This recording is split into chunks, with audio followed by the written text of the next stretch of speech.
وہ بیان کریں گے، اور اہل سنت کی جانب سے جناب حافظ مکرم سلمان ظفر صاحب ہمارے ساتھ ہوں گے، جو کہ انشاءاللہ ہمارا رابطہ ان کے ساتھ ابھی کنیکٹ ہو چکا ہوگا اور ہماری آواز سن رہے ہوں گے۔ سب سے پہلے میں اسٹوڈیو میں بیٹھے ہوئے استاد علی شفیع صاحب کو سلام عرض کرتا ہوں۔ سلام استاد عزیز، خستہ نباشید، خوش آمدید۔ بسم اللہ الرحمن الرحیم۔ بسم اللہ الرحمن الرحیم۔ آپ کی خدمت میں سلام عرض کرتا ہوں، اور اسی طرح جتنے بھی ہمارے ناظرین ولی عصر اجل اللہ تعالیٰ فرج و شریف چینل کو اس وقت دیکھ رہے ہیں، برادران اہل سنت اردو زبان سے جو جن کا تعلق ہے پاکستان اور جہاں پہ بھی اردو زبان لوگ رہتے ہیں، ان سب کی خدمت میں جو اس وقت ہمارا مناظرہ دیکھ رہے ہیں اور جو فارسی زبان میں بھی ہمیں دیکھ رہے ہیں، شب خیر ان کی خدمت میں عرض کرتا ہوں۔ اور جناب برادر عزیز حافظ سلمان ظفر صاحب کی خدمت میں بھی جو ہمارے برادر محترم تشریف لے کر آئے ہیں، جو اہل تسنن کی نمائندگی کر رہے ہیں، ان کی خدمت میں بھی ہم سلام عرض کرتے ہیں اور امید کرتے ہیں کہ ایک بہترین مناظرہ جو ہے وہ ہمارے درمیان برقرار ہو، اور تاکہ ہم دوسروں کے لیے رول ماڈل قرار پائیں کہ دو جو مسلمان بھائی ہیں ایک دوسرے کے ساتھ کس انداز سے بیٹھے، جو اختلافی مسائل ہیں، اعتقادی مسائل ہیں، ان کے کس اچھے انداز سے گفتگو کرتے ہیں بغیر کسی توہین کے، اور افہام و تفہیم کی ایک فضا میں گفتگو کریں، اور امید کرتے ہیں کہ ہم ایک ایسا سفر طے کریں کہ جو فہم کی طرف جائے، جو سنت کو سمجھ سکے، اور ہم رسول اللہ کی سنت کو دوسروں تک پہنچا سکیں۔ تشکر میکنم از حضرت علی۔ جی معزز ناظرین، سب سے پہلے میں اپنے محترم اور معزز مناظر اور مہمان حافظ سلمان ظفر صاحب کو سلام عرض کرتا ہوں۔ اگر میری آواز سن رہے ہیں، ان سے درخواست ہے کہ اپنی ویڈیو کو چیک کریں، کیونکہ ہمیں ان کی ویڈیو موصول نہیں ہو رہی۔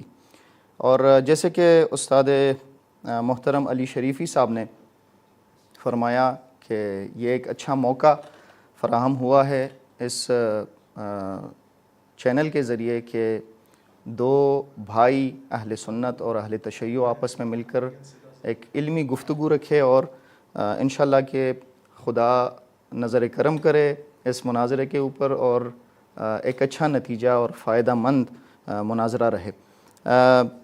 حافظ سلمان ظفر صاحب السلام علیکم، اگر میری آواز سن رہے ہیں۔ ہیلو جی وعلیکم السلام۔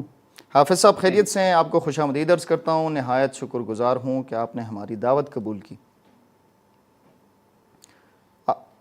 آپ کی ویڈیو ابھی تک ہمیں موصول نہیں ہوئی۔ جی الحمدللہ، جزاکم اللہ خیرات کہ آپ نے ایک اچھا بندوبست کیا۔ جی آپ ساتھ ساتھ بولتے بھی رہیے، انشاءاللہ آپ کی باتوں سے استفادہ کریں گے، اور کیمرے کا جو ایشو بنا ہوا ہے ویڈیو کا وہ ذرا چیک کیجئے گا، یا آپ کے جو دوست ہیں وہ چیک کریں اس کو۔ آپ ساتھ ساتھ اپنے 2 منٹ میں ابتدائیہ اپنے کلمات بول سکتے ہیں۔ بسم اللہ۔ جی مجھے کنٹرول روم سے کہا جا رہا ہے کہ ان کا کنیکشن منقطع ہو چکا ہے، اور دوبارہ کوشش کی جا رہی ہے کہ ان کے ساتھ کنیکٹ ہو سکیں۔ ظاهر بله قطع شدن و دارن سعی میکنن که دوباره باشون متصل بشن۔ جیسے کہ آپ جانتے ہیں انٹرنیٹ کے ذریعے یہ رابطہ ہوتا ہے، اور اسکائپ کے ذریعے تو بسا اوقات نیٹ کے مسائل اور دیگر ٹیکنیکل مسائل سامنے آ جاتے ہیں، اور ہم کوشش کر رہے ہیں کہ ان کے ساتھ دوبارہ رابطہ ہو سکے۔ ہمارا جو موضوع ہے اس کی وضاحت کروں کہ خلافت کا مقام، خلافت کا تصور اہل سنت کے نزدیک کیا ہے۔ یہ پوائنٹ بہت اہم ہے کہ اہل سنت کے نزدیک خلافت کا تصور کیا ہے، اس کا معیار کیا ہے، بنیادیں کیا ہیں، اور رسول اکرم حضرت محمد مصطفیٰ صلی اللہ علیہ وآلہ کے بعد جو 2 تصورات پائے جاتے ہیں، تصور امامت اور تصور خلافت، اور پھر اسی میں بھی دونوں فریقین کے مختلف نقطۂ نظر ہو سکتے ہیں، لیکن فی الحال جو ہمارا موضوع ہے جس کے اوپر ہم بات کریں گے وہ اہل سنت کے نزدیک ہے۔ اور ہمیں، اگر حافظ صاحب میری آواز سن رہے ہیں انشاءاللہ، تو یہ کچھ نکات ہیں جو اہم ہیں مناظرے کے حوالے سے 5 یا 6 ٹرمز کی 7 منٹ کی گفتگو رہے گی ہر فریق اور ہر مناظر کی، اور ساتھ ہی ساتھ یہ کہ یہ مناظرہ اسی ایک مناظرے تک محدود نہیں رہے گا، یہ سلسلہ انشاءاللہ جاری رہے گا۔ خدا نے چاہا تو کم از کم ہر ہفتے ایک بار ہفتہ وار پروگرام کے ذریعے حافظ صاحب اور علی شریفی صاحب ہمارے ساتھ رہیں گے اور اس گفتگو کو آگے بڑھائیں گے تاکہ ایک نتیجے تک پہنچ سکیں، کیونکہ ظاہر ہے بہت بنیادی موضوع ہے اور ایک ہی مناظرے میں ایک ہی نشست میں اس پہ گفتگو سیر حاصل گفتگو نہیں ہو سکتی۔ اگر کنٹرول روم سے مجھے بتا دیا جائے کہ رابطہ کنیکٹ ہو چکا ہے ہمارا یا نہیں۔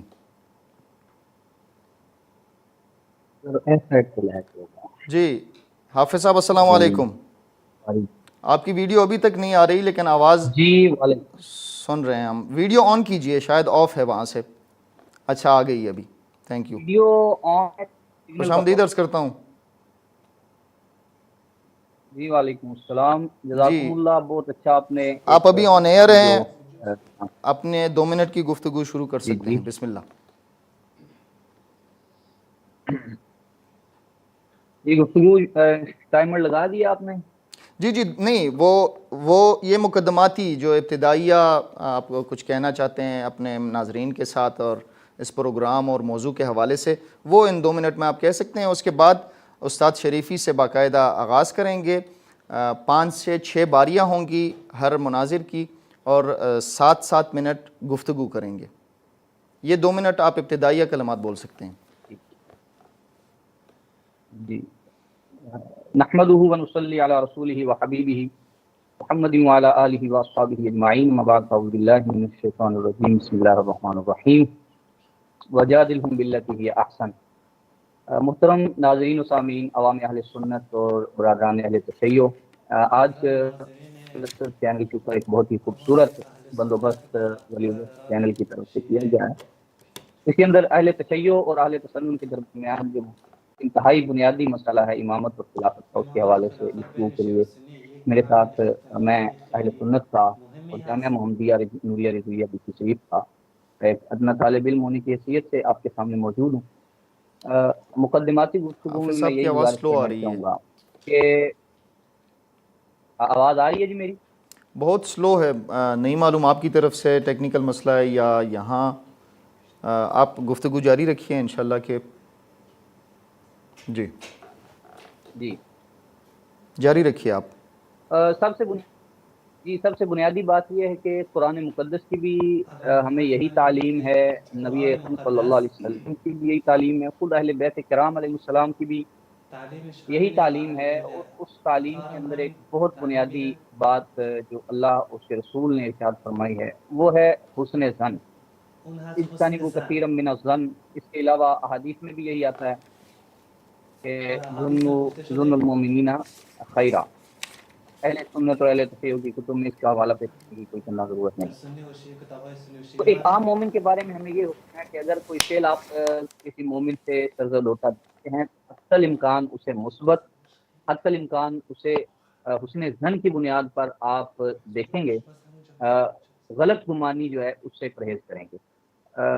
یہی میں سمجھتا ہوں، اور اس سے کئی گنا زیادہ اصحاب رسول کا، حضور علیہ السلام کے ساتھیوں کا، ان لوگوں کا جنہوں نے مصطفیٰ کریم صلی اللہ علیہ وسلم کے ساتھ مل کر دین کے لیے کام کیا ہے، دین کے لیے اپنی جانیں قربان کی ہیں، اپنے اموال قربان کی، اپنا وقت دیا ہے، اپنا سب کچھ دیا ہے نبی علیہ السلام سے تربیت لیے، تو ان کے بارے میں بھی ہمیں سب سے زیادہ یہ خیال رکھنا چاہیے کہ جب ان کے بارے میں گفتگو ہو، ان کے معاملات کے بارے میں بات چیت ہو، تو اس کے اندر حسن ظن کا جو قرآنی حکم ہے، جو نبوی حکم ہے، جو اہل بیت کرام کی تعلیمات ہے، اس کے مطابق ہم ہر بات کو حتی الامکان حسن ظن کے اوپر رکھیں، بدگمانی سے پرہیز کریں۔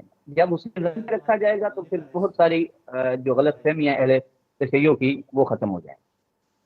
تو اسی مقدمے کے ساتھ میں اپنی گفتگو جو مقدماتی اس کو کمپلیٹ کرتا ہوں، اور یہ تعلیم جو ہے عام ہمارے یعنی گھروں کے لیے بھی ہے، ہر فرد کے لیے بھی ہے، اور مذہب و مسلک کے لیے۔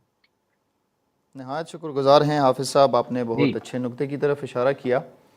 حسن ظن نہایت ہی اچھا نقطہ اور اہم اصول ہے اخلاقی جو اسلام نے تعلیم دیے ہیں، اور انشاءاللہ کہ اس مناظرے میں بھی اس کے پابند رہیں گے۔ ساتھ ہی ساتھ جس طرح کہ ہم آپ کو جانتے بھی ہیں، آپ ماشاءاللہ حافظ قرآن ہیں اور حسن خلق کے بھی مالک ہیں۔ انشاءاللہ کہ یہ ایک اچھا موقع رہے آپ کے ساتھ علمی گفتگو کو جاری رکھتے ہوئے۔ کچھ نکات، کچھ پوائنٹس میں نے پروگرام کے ابتدا میں بتائیں، شاید آپ نے سنے ہوں گے، دوبارہ میں ریپیٹ کرتا ہوں۔ موضوع کے اندر اور موضوع کا جو دائرہ ہے اسی کے اندر گفتگو ہوگی۔ اہل سنت کے نزدیک خلافت کا تصور، خلافت کا مقام، یہ ہمارا اصل موضوع ہے۔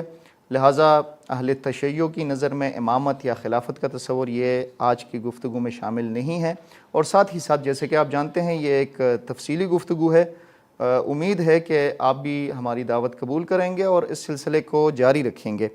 اور ایک اور ریکویسٹ ہے آپ سے کہ جس طرح کہ آپ نے ابھی تک گفتگو کی، اسی طرح جملہ جملہ کر کے اگر آہستہ آہستہ بولتے جائیں گے تاکہ ہمارے مترجم اس کو ساتھ ہی ساتھ ترجمہ کرتے رہیں استاد شریفی کے لیے، تاکہ وہ بھی ہمارے ساتھ اس سلسلے میں جاری رہیں۔ تو سب سے پہلے کہ جو، اور یہ بھی عرض کروں کہ 5 سے 6 باریاں ہوں گی، 5 سے 6 ٹرمز ہوں گے جس میں 7 منٹ ہر مناظر بات کرے گا۔ سب سے پہلے کیونکہ یہ دعویٰ استاد شریفی کا ہے، مدعی وہ ہیں، تو ان کو میں دعوت دیتا ہوں کہ وہ اپنی گفتگو آغاز کریں۔ بفرمائیے دوستو۔ بسم اللہ الرحمن الرحیم۔ خوب همینطور که برادر بالکل ویسے ہی جیسے جناب ہمارے بھائی نے بیان فرمایا کہ ایک جو اختلافی مسائل سب سے اہم شیعہ اور سنیوں کے درمیان پایا جاتا ہے وہ بحث امامت اور خلافت کی ہے، کہ رسول اللہ کے بعد امامت اور خلافت کس کے پاس ہے۔ اور جو میں نے آج تک تحقیقات انجام دی ہیں ولی عصر کے پلیٹ فارم سے، اہل تسنن کے حوالے سے، کہ جو چیزیں بھی اہل تسنن شیعہ جو امامت کے حوالے سے بیان کرتا ہے، اہل تسنن بھی اسی طرح کے عقائد رکھتے ہیں اپنی خلافت کے حوالے سے جو شیعہ امامت کے حوالے سے رکھتا ہے۔ میں ابھی ہیڈ لائنز جو ہے، یعنی جو ٹائٹل ہیں، وہ آپ کی خدمت میں بیان کروں گا، اس کو آپ سماعت فرمائیے۔ یہ تمام عقائد اہل سنت ہیں، اس کو آپ سماعت فرمائیے گا، اور یہ آپ ہی کی کتابوں کے متون سے استخراج کردہ ہیں۔ پہلا، امامت اور خلافت اصول دین میں سے ہے، امامت اور خلافت ارکان دین میں سے ہے، امامت اور خلافت ضروریات دین میں سے ہے، نسب امام جو ہے اس کا وجوب ثابت ہے، اور وجوب نسب امام ثابت ہے از روایات و قرآن۔ اہل تسنن کے نزدیک خلیفہ کا نسب کرنا واجب ہے۔ ایک امام کی بیعت کرنا واجب ہے ہر زمانے میں، اور اگر کوئی بیعت نہیں کرتا تو یہ کفر کے مساوی ہے۔ امام کے خلاف خروج کرنا کفر ہے۔ خلافت اور امامت مہم ترین اصل ہے قرآن کی۔ خلیفہ کا جو مقام ہے، جو امام کا مقام ہے، بہت بلند مقام رکھتا ہے۔ خلافت اور امامت پیغمبر کے بعد یہ خدا کی طرف سے پیمان ہے، خدا کے نبی کے ساتھ ایک پیمان ہے۔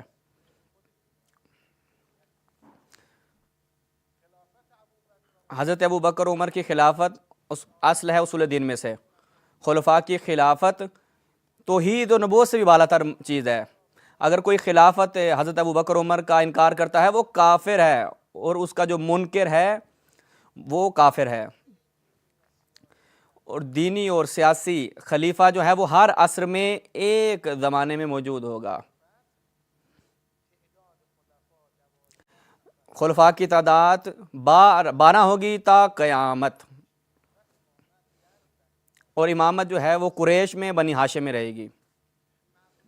20 مبانی یعنی 20 پرنسپل اور اصول جو ہیں وہ اہل سنت کتابوں سے ہم نے استخراج کیے۔ ہم جب ان کو دیکھتے ہیں یہ وہی چیزیں ہیں کہ جو عقائد شیعہ رکھتے ہیں وہی اہل سنت رکھتے ہیں۔ میرا سوال میرے دوست عزیز سے یہ ہے، ان روایات اور ان مبانی کے تحت اور ان پرنسپلز کے تحت کہ ہر عصر میں، ہر زمانے میں ایک امام کی اور خلیفے کی بیعت واجب ہے، جیسا کہ آپ ملاحظہ کر رہے ہیں اسکرین پر صحیح مسلم سے، باب کا نام ہے خلیفہ کی بیعت آپ کے اوپر واجب ہے۔ یہاں پر وضاحت کیا کرتے ہیں کہ پیغمبر نے فرمایا نبوت میرے بعد ختم ہے، اس کے بعد میرے خلفاء آئیں گے، تو سوال کیا جاتا ہے ہم کیا کریں یا رسول اللہ؟ تو فرمایا کہ پہلے خلیفہ کی بیعت کاربند رہو اور ان کا حق ادا کرو. تو پس خلیفہ کی بیعت جو ہے وہ واجب ہے، یہ آپ اس پہ دقت فرمائیں، اور خلیفہ اول کی بیعت بھی جو ہے وہ واجب ہے. اسی روایت کے ذیل میں علماء اہل سنت نے شرح بیان کی ہے، شرح عقائد اہل سنت. یہ اہل سنت کی عقائد کی کتاب ہے جو درسی طور پر پڑھائی جاتی ہے. پوچھتے ہیں کہ کیا تعدد امام اور رہبر جائز ہے، ایک سے زیادہ ہو سکتے ہیں؟ تو کہا کہ نہیں، ایک سے زیادہ کی بیعت میں آپ نہیں رہ سکتے. مسلمانوں کے لیے جائز نہیں ہے کہ ایک امام سے زیادہ کی بیعت پہ رہے. ان چیزوں کی طرف اگر ہم توجہ کریں اور اس روایت کو دیکھیں، اس شرح کو دیکھا جائے اس مسئلے کے متعلق، تو ہر عصر اور ہر زمانے میں فقط آپ کو ایک امام کی بیعت میں ہونا ہے. اور اس اگلا جو میں مصدر اور مدرک پیش کرنے جا رہا ہوں وہ فتح الملہم شرح صحیح مسلم ہے، جناب علامہ مفتی محمد تقی عثمانی صاحب اسی روایت کے ذیل میں شرح بیان فرماتے ہیں کہ پہلے کی بیعت صحیح ہے، دوسرے کی اگر کریں گے تو دوسرے کی بیعت باطل ہے. ایک زمانے میں ایک کی بیعت پہ آپ نے رہنا ہے، دوسرے کی بیعت حرام ہے. امام نووی نے اس چیز کی وضاحت کی ہے کہ ہمارے اصحاب اور جمہور علماء کا اسی چیز کے اوپر عقیدہ ہے کہ فقط ایک امام کی بیعت کرنی ہے، ایک خلیفہ کی بیعت میں رہنا ہے. اس کے بعد ایک نقطہ یہاں پر بیان فرماتے ہیں کہ علماء اس نظر کو بیان کرتے ہیں کہ جائز نہیں ہے کہ دو خلیفوں کے لیے ایک زمانے میں خلافت قائم ہو. ایک ہی خلیفہ ہوگا ایک وقت میں، چاہے اس دارالاسلام میں اس کی گنجائش پائی جائے یا نہ پائی جائے. پھر کچھ لوگ آئے، انہوں نے کیا کہا کہ اگر دو اماموں کے درمیان فاصلہ بہت زیادہ آ جائے، تو دو ملکوں جن کے درمیان بہت زیادہ فاصلہ ہو، تو وہاں پر ممکن ہے کہ یہاں دو خلیفے ہو جائیں. پھر کہتے ہیں کہ یہ جو بات کی ہے یہ فاسد ہے، سلف کے عقیدے کے خلاف ہے، جمہور اہل سنت کے عقیدے کے خلاف ہے، اور ظاہر روایت کے خلاف ہے. پس نتیجہ یہ نکالتا ہے ایک امام کی بیعت ہر زمانے میں واجب ہے. ایک امام کی بیعت دومی کی باطل ہے، جو دوسرا ہوگا اس کی بیعت نہیں کرنی آپ نے، وہ باطل ہے. ایک امام ہے کہ جس کی آپ نے بیعت کرنی ہے ہر زمانے میں. اہل سنت بخاری و مسلم کی روایات کے مطابق اگر وہ بیعت میں نہیں ہوتا تو ماتمیتتاً جاہلیہ ہے کہ ہر زمانے میں روئے زمین پر ایک امام کی بیعت جو ہے وہ لازم ہے. جس پہ آپ کو دقت کرنی ہے، اگر یہ بیعت نہ ہو، اگر یہ خلیفہ نہ ہو، برادران اہل تسنن، اس خلیفے کی بیعت اگر نہ ہو آپ کے گردن پر، تو آپ جاہلیت کی موت مرتے ہیں. برادران اہل سنت توجہ کریں، روایات کے مطابق، بخاری اور مسلم کی روایات کے مطابق. سوال میرا جو میرے برادر عزیز جو اہل تسنن کے نمائندے ہیں یہاں پر، ان سے ہے کہ یہ امام اور یہ خلیفہ کہ آج جس کی اس زمانے میں کہ جس کی بیعت آپ کی گردن پہ ہے اور ایک ہی امام ہونا چاہیے اور آپ اس کی بیعت میں ہوں، اور اگر نہیں ہوتے تو ماتمیتتاً جاہلیہ، وہ خلیفہ اور وہ امام کون ہے آپ کا؟ مہربانی کر کے اس کا جواب عنایت جزاکم فرمائیں. اللہ خیرہ. نہایت شکر گزار ہیں استاد محترم علی شریفی صاحب کے. انہوں نے ٹائم کی پابندی کا خیال رکھتے ہوئے اپنے 7 منٹ میں اچھی گفتگو رکھی. حافظ صاحب کے ساتھ شاید رابطہ ابھی تک ٹھیک ہے، لیکن صرف ان کی آواز سنائی دے رہی ہے ہمیں، ویڈیو کٹ ہو چکی ہے. اگر آواز سن رہے ہیں تو کائنڈلی اس حوالے سے اطلاع دے دیں ہمیں. حافظ صاحب جی السلام علیکم. آپ کی ویڈیو نظر نہیں آ رہی سر. ویڈیو میں کیمرہ میرا آن ہے، آن ہے، پتہ نہیں شاید وہاں سے کوئی مسئلہ ہے. یہ دوسری مرتبہ ویڈیو آپ کی کٹ ہو رہی ہے. آواز آپ میری سن پا رہے ہیں؟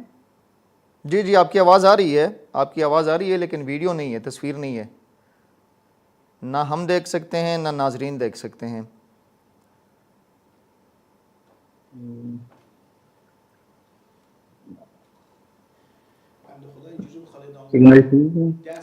جی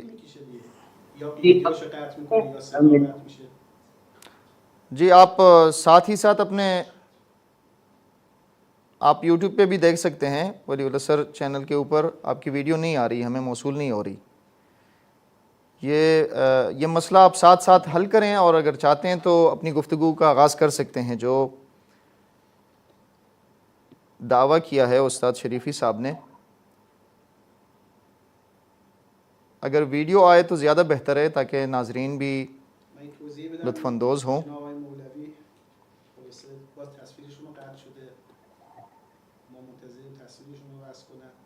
حافظ صاحب جی اب جی آپ کے سامنے آ رہی ہے تصویر؟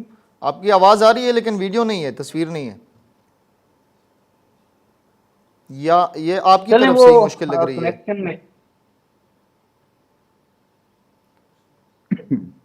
کیونکہ آپ کی آواز تو کلیئر آ جی رہی ہے، کنیکشن کا مسئلہ نہیں ہو سکتا ہے آپ نے وہاں پہ آف کر دیا ہو ویڈیو،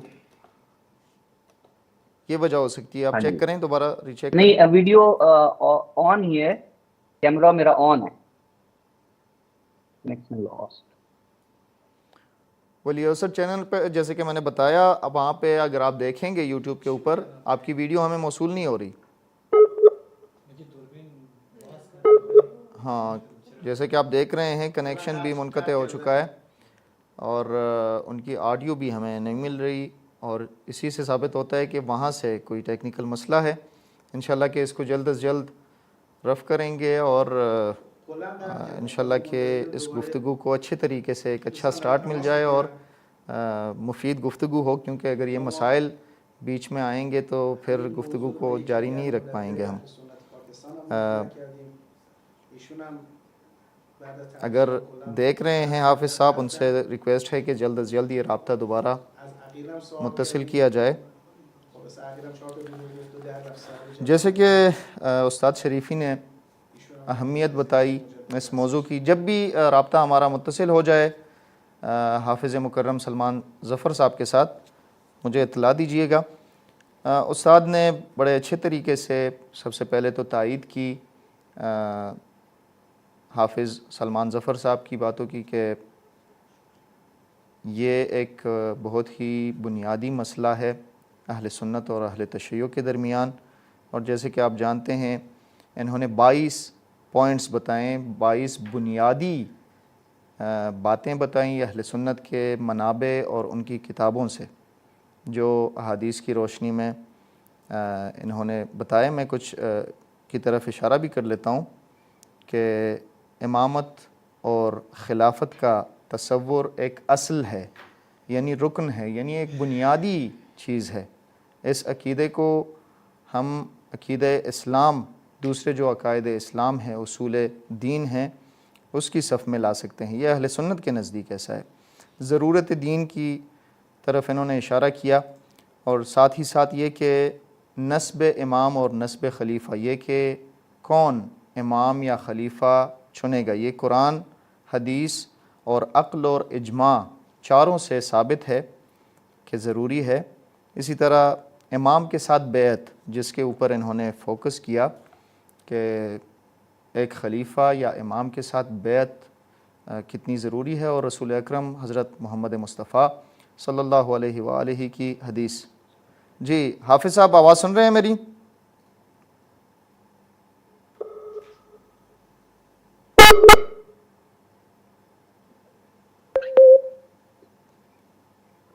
حافظ صاحب آواز سن رہے ہیں میری؟ ہاں ابھی تصویر آ گئی ہے، ابھی تصویر آ گئی آواز ہے. آ رہی ہے میری؟ آپ جی آواز بھی آ رہی ہے اور تصویر بھی الحمدللہ. لیکن مسئلہ یہ ہے کہ میرے خیال سے آپ کی طرف سے نیٹ کا کوئی مسئلہ ہے، شاید سپیڈ وغیرہ کا ایشو ہو، اس وجہ سے یہ دوسری تیسری مرتبہ کٹ رہی.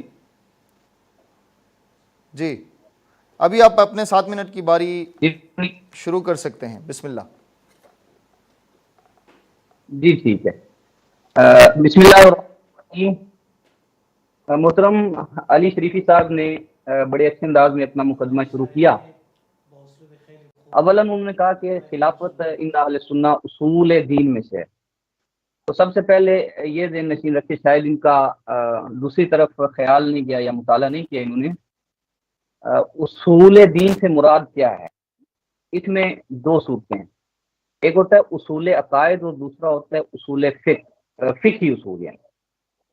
تو دیکھیے ہمارے متکلمین نے آئمہ جو عقائد پر کتابیں لکھنے والے ہیں، چاہے شرح مواقف آپ دیکھیں سید سند رحمہ اللہ کی جزء ثامن صفحہ 376، یہاں پر بھی پھر شرح عقائد نسفیہ 324 صفحہ پر میرے پاس، اسی طرح شرح مقاصد تفتزانی رحمہ اللہ کی جزء خامس صفحہ 233 اور 232 اس میں یہ بات واضح ہے کہ اہل سنت کے نزدیک، یعنی عبارت میں آپ کے سامنے پیش کروں تو ایک منٹ کا ٹائم چاہتا ہوں معذرت صاحب۔ یہاں پہ اہل سنت کے ہاں یہ ہے کہ اعلم ان مسئلۃ الامامۃ لیست من الاصول التي یجب علی کل مکلف معرفتها عند اہل السنہ والجماعہ۔ اہل سنت کے نزدیک اصول عقائد میں سے مسئلہ امامت کا نہیں ہے، لیکن لما جعلها الشیعۃ من الاصول، لیکن جب شیعہ نے اسے اصول دین بمعنی اصول عقائد میں شامل کیا اور جمہور کے مخالف اس کو اصول بنا لیا، تو اب تشیع اور تسنن کے درمیان تفریق کے لیے کہتے ہیں کہ آئمہ نے اصول کی جو اعتقاد کی کتب ہے اس کے اندر اس مسئلہ کو ڈسکس کرنا اور ذکر کرنا شروع کیا۔ ہاں البتہ شاہ ولی اللہ رحمۃ اللہ علیہ نے اور دیگر محدثین اور دیگر فقہا نے جو کہا کہ یہ واجبات میں سے ہے، تو واقعتاً یہ فقہی واجب ہے، یہ ایسا مسئلہ نہیں ہے جس طرح کے توحید ہے، یہ ایسا مسئلہ نہیں ہے جس طرح کی رسالت ہے، یہ ایسا مسئلہ نہیں ہے جس طرح کے بعث بعد الموت ہے۔ یہ اصول دین ہے کہ بہر صورت ایسی چیزیں جن کے جاننے اور جن کی تصدیق کے بغیر کوئی بندہ ایمان میں داخل ہی نہیں ہو سکتا۔ یہ ایسی مسئلہ امامت یا مسئلہ خلافت عند اہل سنہ ایسا مسئلہ نہیں ہے، جبکہ اہل تشیع کے نزدیک یہ ایک اصولی عقیدہ ہے، عقیدہ کی اصل سے اس کا تعلق ہے۔ جب تک کوئی بندہ امامت پہ اعتقاد نہیں رکھتا عند تشیع، وہ بندہ ایمان میں داخل نہیں ہو سکتا، مومن نہیں ہے۔ جبکہ اہل سنت کے نزدیک ایک بندے کو پتہ ہی نہیں ہے کہ امامت ہوتا کیا ہے، لیکن وہ اللہ کی توحید اور رسالت محمد صلی اللہ علیہ وسلم کی رسالت، انبیاء کی رسالت اور کتب پر اور بعث بعد الموت پر ایمان رکھتا ہے، تو وہ بندہ مومن ہے۔ ہاں اب فقہ کے اندر فقہی جو اصول ہیں، فقہی واجبات ہیں، فرائض ہیں، ان کے اندر ایک درجہ ہے کہ یہ واجب ہے خلافت، اور اس کے اوپر بڑی خوبصورت بات کی ہے النبراس کے اندر۔ وہ فرماتے ہیں کہ جو چیز واجب ہے اس کا مقدمہ بھی واجب، یعنی اللہ کی طرف سے اقامت دین واجب ہے، اللہ کی طرف سے واجب ہے حدود کا قیام، قیام صلاۃ، زکوٰۃ کا نظام قائم کرنا اور راستوں کو قطاع الطریق سے محفوظ رکھنا، اسی طرح تعلیم کا احیاء، اسی طرح دین کا احیاء، باطل کے خلاف جہاد اور دین کا دفاع، یہ سارے چیزیں ہیں جو اللہ نے لازم کی ہیں مسلمانوں کے اوپر۔ تو ان تمام چیزوں کو جن کو اللہ نے واجب کیا ہے، ان کے حصول کے لیے ایک امام کا ہونا ضروری ہے۔ اور یہی بات اصول کافی کے اندر میں سمجھتا ہوں کہ مد مقابل کسی طرح سے اس بات پہ اختلاف نہیں رکھتے ہوں گے۔ ان تمام چیزوں کے احیاء کے لیے جو اللہ نے فرض کیے ہیں اقامت دین کی نیت سے، جو اللہ کی طرف سے لازم ہے، ایک امام کا ہونا ضروری ہے۔ تو بالکل اسی طرح جس طرح اللہ نے نماز فرض کی ہے، اب طہارت اس کے لیے ضروری ہے، ٹھیک ہے۔ من حیث العقیدہ جو وضو کا فرض ہونا ہے وہ یہ نہیں ہے کہ ایک بندہ صرف وضو کر لے اور نماز نہ پڑھے، تو اس کے وضو کا کیا فائدہ ہے۔ اسی طرح ایک بندہ امام کرتا رہے اور کہے کہ مجھے امام کی معرفت ہے اور امام کا اعتقاد ہے، لیکن اقامت دین والا معاملہ ہو ہی نہ، تو بالکل یہ ویسے ہی ہے جیسے کوئی بندہ وضو کیے ہوئے ہے لیکن نماز نہیں پڑھ رہا۔ اسی طرح جس نے کسی امام کو اپنا مقتدا مانا ہوا ہے لیکن اقامت دین والا کوئی سلسلہ نہیں ہے، تو یہ بالکل اسی طرح بے فائدہ وضو اور بے فائدہ امامت ہے۔ اب ان کا سوال یہ دیکھیے، یہ کہتے ہیں کہ آج اہل سنت کا امام کون ہے، تو یہ کوئی ایسا مسئلہ نہیں ہے کہ جو نیا سوال اٹھایا ہو انہوں نے۔ یہ اس طرح کے سوالات جو ہیں وہ ہمارے آئمہ بہت ہی زمانے میں حل کر چکے ہیں۔ یہ میرے سامنے کتاب ہے جی، شرح عقائد کی شرح ہے النبراس۔ النبراس کے صفحہ نمبر 512 کے اوپر باقاعدہ طور پہ اس بات کو ڈسکس کیا گیا ہے کہ یہ حدیث ہے مسلم شریف کے اندر، دیگر کتب کے اندر بھی، کہ جو بندہ من مات ولم یعرف امام زمانہ، یا دوسری مسلم شریف کی روایت کے لفظ ہیں کہ من مات ولم یکن فی عنقہ بیعۃ، کہ جو بندہ اس حال میں مرا کہ وہ امام کی معرفت نہیں رکھتا، یعنی اس کی گردن میں کسی امام کی بیعت نہیں ہے، فقد مات میتۃ جاہلیہ، وہ جاہلیت کی طرح کی موت مرا۔ اب یہاں پہ پہلی بات وہ ذہن نشین رکھیں کہ میں سمجھتا تھا کہ علی شریفی صاحب ایک بڑے استاد ہیں، بڑے تجربہ کار آدمی ہیں، انہیں علم ہونا چاہیے کہ لفظ میتۃ جاہلیۃ سے یہ لازم نہیں آتا کہ کوئی بندہ جو کسی وقت میں جب کوئی امام نہیں ہے، خلافت کا نظام قائم نہیں ہے، اور وہ اللہ اور رسول صلی اللہ علیہ وسلم کے تمام جو فرائض ہیں ان پہ عمل پیرا ہے، توحید، رسالت، کتب، آخرت بعد الموت، ان تمام عقائد اصولیہ پر ایمان رکھتا ہے، لیکن اس زمانے میں خلافت قائم نہیں ہوئی، اس زمانے میں امامت قائم نہیں، کوئی امام قائم نہیں ہوا، اور وہ لہٰذا اس کو جانتے ہی نہیں ہے کہ کوئی امام ہے، جب ہے ہی نہیں تو اس کو کیسے یہ کفر میں داخل کریں گے۔ اب میں انہیں بتاتا ہوں کہ اس حدیث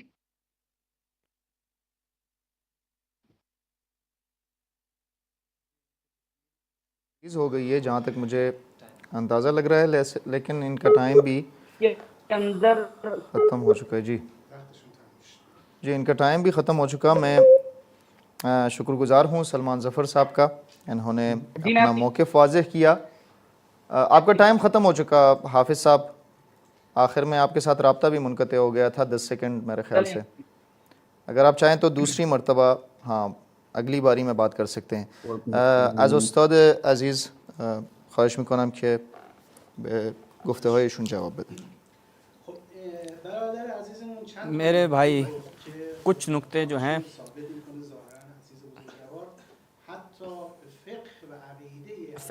ابو حنیفہ کی فقہ اور عقیدے کی اطلاع میرے بھائی کو شاید نہیں ہے۔ خلیفہ کی بیعت، امام کی بیعت، یہ اصول دین میں نہیں ہے۔ کتاب عقیدہ طحاویہ میں تمام جو ناظرین ہیں ان کی خدمت میں تقدیم کرتا ہوں، ملاحظہ فرمائیں، یہ ایک عقیدے پہ مشتمل کتاب ہے اور یہ درسی طور پر اہل تسنن کے ہاں پڑھائی جاتی ہے۔ یہاں پر یہ اس بات کی وضاحت کرتے ہیں،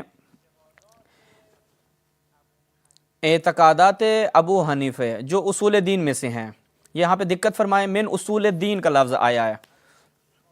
ان میں جن فقہا کے نزدیک یہ مسائل اعتقادی ہیں ان میں سے جناب ابو حنیفہ صاحب ہیں۔ ان میں سے ایک کیا 71 نمبر پر کہ امام کے برخلاف خروج کرنا جائز نہیں ہے۔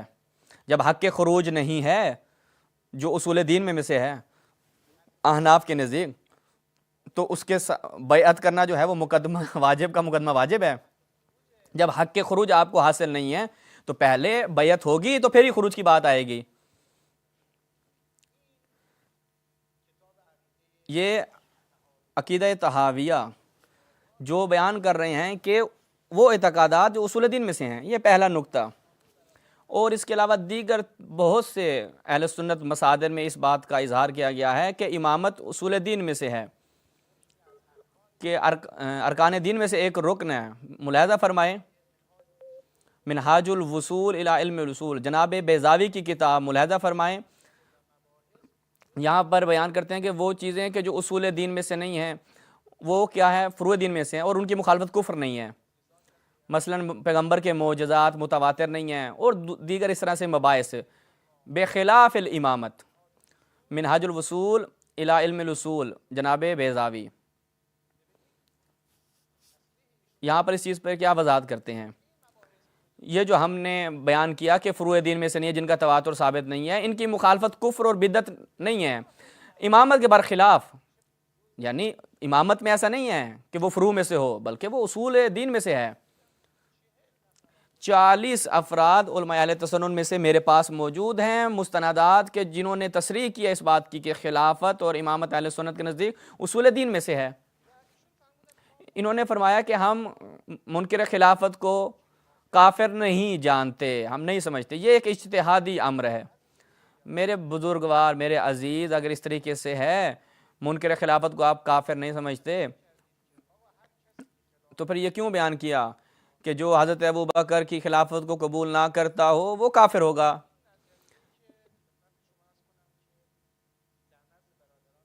اہل سنت کے نزدیک یہ الا ماشاء اللہ ذکر ہوا ہے، من انکر خلافت ابی بکر فہو کافر۔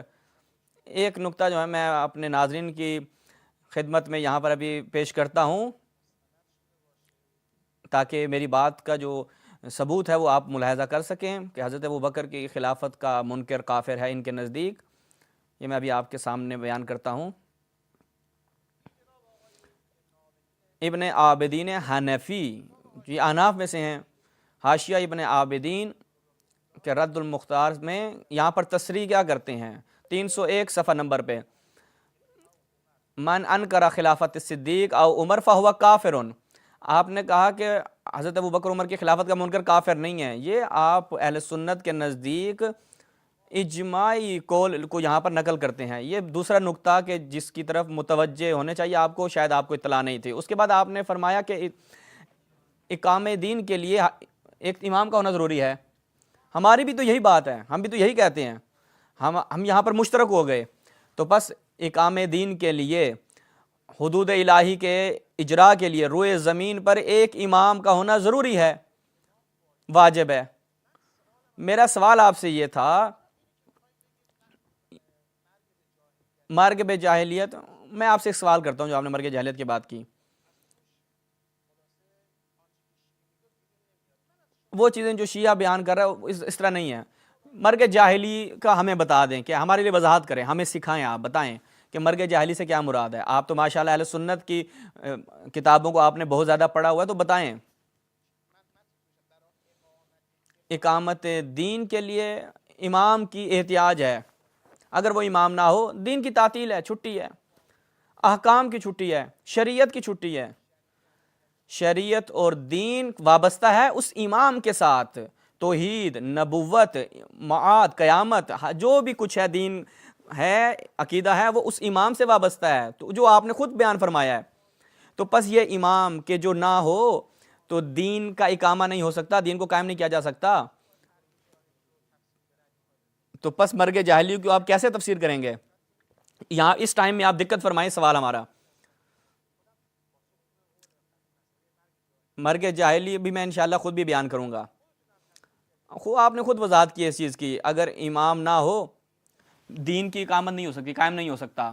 اگر امام نہ ہو دین کا وجود ہی نہیں رہے گا۔ خوب آپ بیان فرمائیں، بدون بیعت امام اس دنیا سے جانا مرگ جاہلیت کا جو سبب بنتا ہے، اس کی توجیہ اور جو تعویل کر رہے ہیں اس کو وضاحت کریں۔ میرا سوال تو اس کا آپ نے جواب نہیں دیا، میرا اساسی اور بنیادی سوال، آپ نے سب کچھ کہا لیکن میرے سوال کا جواب نہیں دیا۔ میرا سوال آپ سے کیا تھا، میں دوبارہ تکرار کرتا ہوں، میں چاہتا ہوں آج میرے اس مناظرے کا موضوع یہی سوال ہے۔ آپ ایک امام کی بیعت کو واجب سمجھتے ہیں، ہر زمانے میں ایک امام کا ہونا ضروری ہے، اور جس کی بیعت آپ کو کرنی ہے عقیدہ اجماعی ہے اہل تسنن کا۔ یہ برادر عزیز، جو اہل تسنن کے ہاں روایات صحیحہ سے ماخوذ ہے، آپ کا امام کون ہے کہ جس کی آپ نے بیعت کی ہے، ورنہ آپ جاہلیت کی موت مرتے ہیں۔ یہ میرا سوال ہے کہ جو میں نے کئی مناظروں میں کئی علماء اہل سنت سے پوچھا ہے لیکن کسی نے کوئی جواب نہیں دیا، ادھر ادھر جائیں گے۔ میرا آپ سے آج یہی سوال ہے، آپ لطف کریں، خواہش آپ سے کرتے ہیں، آپ ہماری رہنمائی کریں، یہ ہمارے سوال کا جواب دیں اور ہمارے اوپر احسان فرمائیں۔ جزاکم اللہ خیر۔ استاد شریفی نے بڑے اچھے اسلوب کے ساتھ دوبارہ اپنا سوال بھی ان کے سامنے رکھ دیا کہ بیعت، امام کے ساتھ بیعت واجب ہے آپ کے نظریے کے نزدیک، لیکن آج کل کے زمانے میں، اس عصر میں، اس دور میں آپ کا امام کون ہے؟ اور ساتھ ہی ساتھ وہ جو سوالات انہوں نے اٹھائے تھے یا جو دعوے کیے تھے حافظ سلمان ظفر صاحب نے ان کا بھی جواب دے دیا۔ حافظ سلمان صاحب سے درخواست کرتا ہوں کہ اپنی گفتگو کا آغاز کریں۔ بہت شکریہ۔ بسم اللہ الرحمن الرحیم۔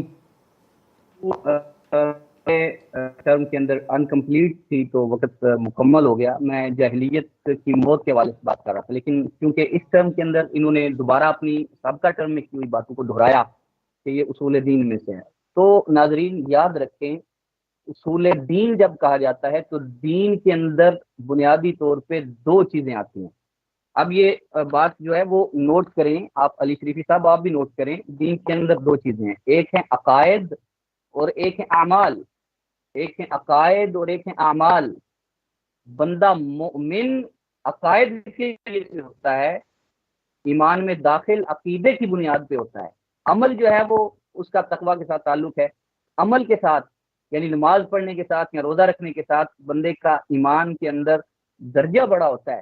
لیکن ایمان میں داخل ہونے کے لیے اگر کوئی بندہ رسالت کو نہیں مانتا، نماز پڑھتا رہے، اگر کوئی بندہ صدقہ دیتا رہے یعنی چیریٹی کرتا رہے، لوگوں کی ساتھ بہت اچھے تعلقات قائم کرتا رہے اور بڑا مالدار اور سخاوت کرے، لوگوں کے ساتھ اچھا برتاؤ کرے، لوگوں کو یعنی اچھے طریقے سے سب یعنی جو حقوق العباد ہو سکتے ہیں ان کو ادا کرتا رہے، اسی طرح اور بہت ساری اچھائیاں کرے اپنی ذات میں بھی. لیکن اگر عقائد میں وہ داخل نہ ہو اسلام کے تو وہ مؤمن نہیں ہو سکتا.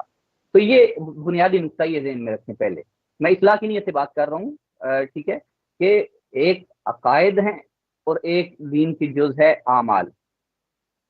عقائد کا تعلق اصولی طور پہ جب ہم علمی گفتگو کرتے ہیں تو اس کو کہتے ہیں کلام، ٹھیک ہے نا. عقائد کی بحث علم کلام میں ہوتی ہے.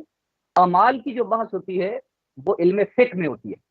یہ ذہن نشین رکھے، ناظرین بھی سمجھیں اور علی شیخ صاحب آپ بھی سمجھیں. عقائد کے اندر جو بحث ہوتی ہے اس کو علم کلام کہتے ہیں اور اعمال کی جو بحث ہوتی ہے اس کو علم فقہ کہتے ہیں. اب پہلی بات انہوں نے اصول دین کی ہے. تو جب اصول دین کہا جاتا ہے مطلق، ٹھیک ہے، یہ باتیں ہماری اصول کی کتب میں طے شدہ ہے. اصول دین کہا جاتا ہے جب کوئی فقیہ امام ابو حنیفہ رحمۃ اللہ علیہ جب کہیں تو اس کا مطلب یہی ہوتا ہے کہ عند الفقہاء یہ اصول ہے، یعنی نسب امام واجب ہے.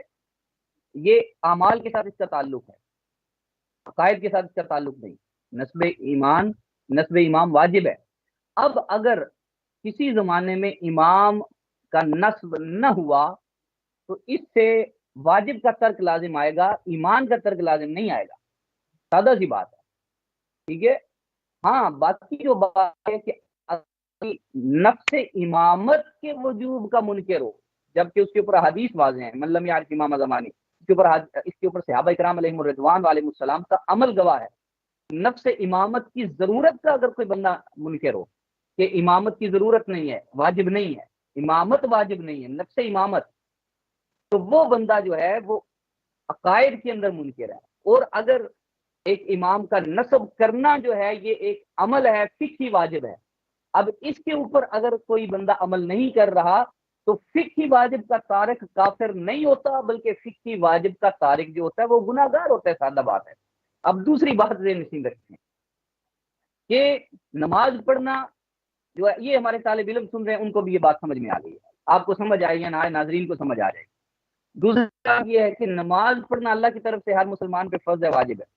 لیکن اگر ایک بندہ معذور ہو گیا، ایک بندے کو طاقت جاتی رہی یا اکراہ کی وجہ سے کسی بندے نے نماز ادا نہ کی تو وہ گناہ گار نہیں ہوگا. یہی مسئلہ آج کی ڈیٹ میں اگر اہل سنت کے ہاں کوئی خلیفہ نہیں ہے، اس وقت سے کوئی ایسا آدمی، ایسی شخصیت نہیں ہے جو ریاست عامہ کی حامل ہو اور اقامت دین کا کام سر انجام دے رہی ہو، تو اس کا تعلق اکراہ سے ہے. کیونکہ ایک ایسا وقت آ گیا اس دنیا کے اندر جب استعمار نے اہل سنت اور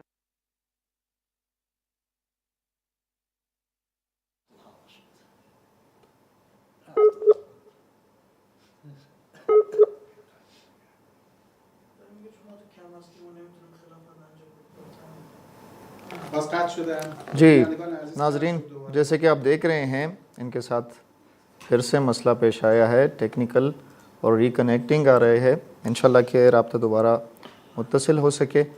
اور نہایت شکر گزار ہوں ان کا کہ اچھے انداز کے ساتھ اور مناظرے کے اصولوں کا خیال رکھتے ہوئے موضوع سے ہٹے نہیں ہیں اور اپنا موقف بتا رہے ہیں. وہ موقف صحیح ہے یا نہیں ہے، وہ موقف اہل سنت کا ہے یا نہیں ہے، وہ الگ بات ہے. لیکن یہ اچھی بات ہے کہ موضوع کے دائرے میں گفتگو کر رہے ہیں اور اچھے انداز سے. اگر میری آواز سن رہے ہیں تو ان سے میں عرض کروں کہ آپ کا ٹائم ہم نے روک دیا ہے تاکہ آپ پورے طریقے سے اپنا 2.5 منٹ ابھی آپ کے پاس ہیں، اگر میری آواز سن رہے ہیں تو شروع کر سکتے ہیں۔ جی جی بسم اللہ۔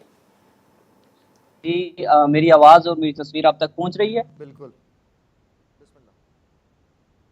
جی یہ بات عرض کر رہا ہوں آپ کے سامنے کہ ایک عملی ہے، فقہی واجب ہے، اور ایک ہے عقائد کے اندر اور وہ واجب ہے۔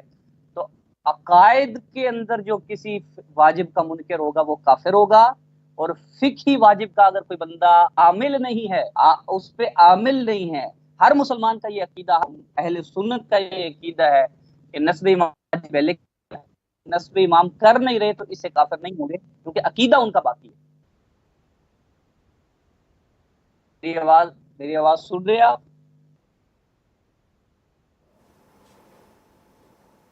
جاری رکھیں آپ۔ جی تو ایک یہ بات جو انہوں نے مکس اپ کرنے کی کوشش کی ہے واجب فقہی کو اور واجب، اور میں نے پہلی ٹرم کے اندر باقاعدہ شرح عقیدہ نسفیہ کی اور عدودیہ سے یہ حوالہ پیش کر دیا کہ انہوں نے کہا کہ علم عقائد کی کتاب اور اس میں اصول دین آ گیا، تو ہم نے پہلے واضح کر دیا، اور میں دوبارہ میرا وقت قلیل ہے لیکن ان کی یاد دہانی کے لیے میں یہاں پہ دوبارہ وہ عبارت پیش کرتا ہوں شرح عقیدہ نسفیہ سے، اور اسی طرح یہی عبارت انہی لفظوں کے ساتھ شرح العقائد عدودیہ کے اندر ہے۔ وہ کہتے ہیں ان مسئلۃ الامامت لیست من اصول التي يجب على كل مکلف معرفتها عند اہل السنت والجماعت، کہ یہ ایسا اصول دین نہیں ہے جس کا عقائد سے تعلق ہو کہ اس کی معرفت حیثیت ایمان و حیثیت عقیدہ مسلمانوں پر واجب ہو۔ ہاں اب عقائد انہوں نے کہا عقیدے کی کتاب میں آیا اصول دین، تو میں یہ بات کہہ رہا ہوں کہ انہوں نے کہا کہ عقیدے کی یہ اصول میں داخل کیا اور اہل سنت کے ساتھ ایک اختلاف اور اہل سنت کے ساتھ باعث نزاع و باعث تکلیف اس کو بنایا، باعث تفریق اس کو بنایا، تو اس بنیاد پر اپنے عقیدے کی کتابوں میں ہم نے اس اصول فقہی کو داخل کیا، اس اصول فقہی کو داخل کیا تاکہ فرق ہو جائے اہل سنت کا اور اہل تشیع کا۔ اب یہ میں خیال کرتا ہوں کہ اگر دیانتداری کا مظاہرہ کریں تو اس بات کا دوبارہ اظہار نہ کریں گے۔ باقی آخری بات میں اپنی وائنڈ اپ کرنے کی کوشش کروں، مات میتۃ جاہلیہ کی انہوں نے بات کی۔ آواز میری آپ تک پہنچ رہی ہے؟ جی جی جی بالکل آ رہی ہے، آپ کے پاس 10 سیکنڈ باقی ہیں۔ جی مات میتۃ، لفظ میتۃ جو ہے فعلۃ کے وزن پہ ہے، اور یہ نحوی قاعدہ ہے کہ یہ پد کرتا ہے، جس طرح کہ جلست جلسۃ القاری، میں اس نو پر، اس طرز پہ، اس حیت پہ بیٹھا جس حیت پہ قاری بیٹھتا ہے، تو اس کا یہ مطلب نہیں کہ ایک بندہ قاری کی طرح بیٹھے تو وہ قاری ہو جائے گا، وہ قاری بن جائے گا، اس کے اندر قرات داخل ہو جائے گی، ایسا بہت مسئلہ شکریہ، نہیں۔ اسی بہت طرح مات شکریہ۔ میتۃ جاہلیہ، میں وائنڈ اپ کر رہا ہوں، مات میتۃ جاہلیہ، میتۃ یہ مصدر نوعی ہے، اس کا مطلب یہ ہے کہ جس طرح جاہلیت میں کوئی ان کا ایک امام نہیں تھا، ہر قبیلے کا الگ الگ اپنا اپنا ہی فرد تھا جو نظام چلا رہا تھا، تو اس کیفیت کے اوپر، اس حیت کے اوپر کسی کو اہل اسلام میں سے ہوتا ہے کہ اسے بندہ یہ نہیں کہ اس کے اندر کفر داخل ہوگا وہ کافر ہو گیا، بلکہ وہ ایک حیت کی طرف اشارہ ہے۔ ٹھیک ہے، میں امید کرتا ہوں ناظرین سمجھے ہوں گے اور علی شریف صاحب کو بھی سمجھ آئے گا۔ وما توفیق الا باللہ۔ بہت شکریہ آپ کا، حافظ صاحب نہایت شکر گزار ہیں۔ ابھی تک جو مجھے سمجھ آ رہی ہے، ابھی تک ہم موضوع کے دائرے کے اندر ہیں، لیکن پوائنٹ صرف یہ ہے کہ شریفی صاحب یہ فرما رہے ہیں کہ آپ کے عقیدے میں یہ بات داخل ہے کہ آپ خلافت اور امامت کے تصور کو عقیدے میں مانتے ہیں اہل سنت، اور جو اس کے ساتھ جو دیگر باتیں تھی کہ ایک ضرورت دین ہے اور ساتھ ہی ساتھ بیعت ہونی چاہیے، اور آپ نے کس کے ساتھ بیعت کی ہے، لیکن آپ جواباً یہ کہنا چاہ رہے ہیں، یہ ثابت کرنے کی کوشش کر رہے ہیں کہ یہ ہمارا فقہی مسئلہ ہے اور عقیدے میں داخل نہیں ہے۔ میں استاد محترم علی شریفی صاحب کو دعوت دیتا ہوں کہ اپنی گفتگو کا آغاز کریں۔ خب این برادر عزیز اول ادعا کرد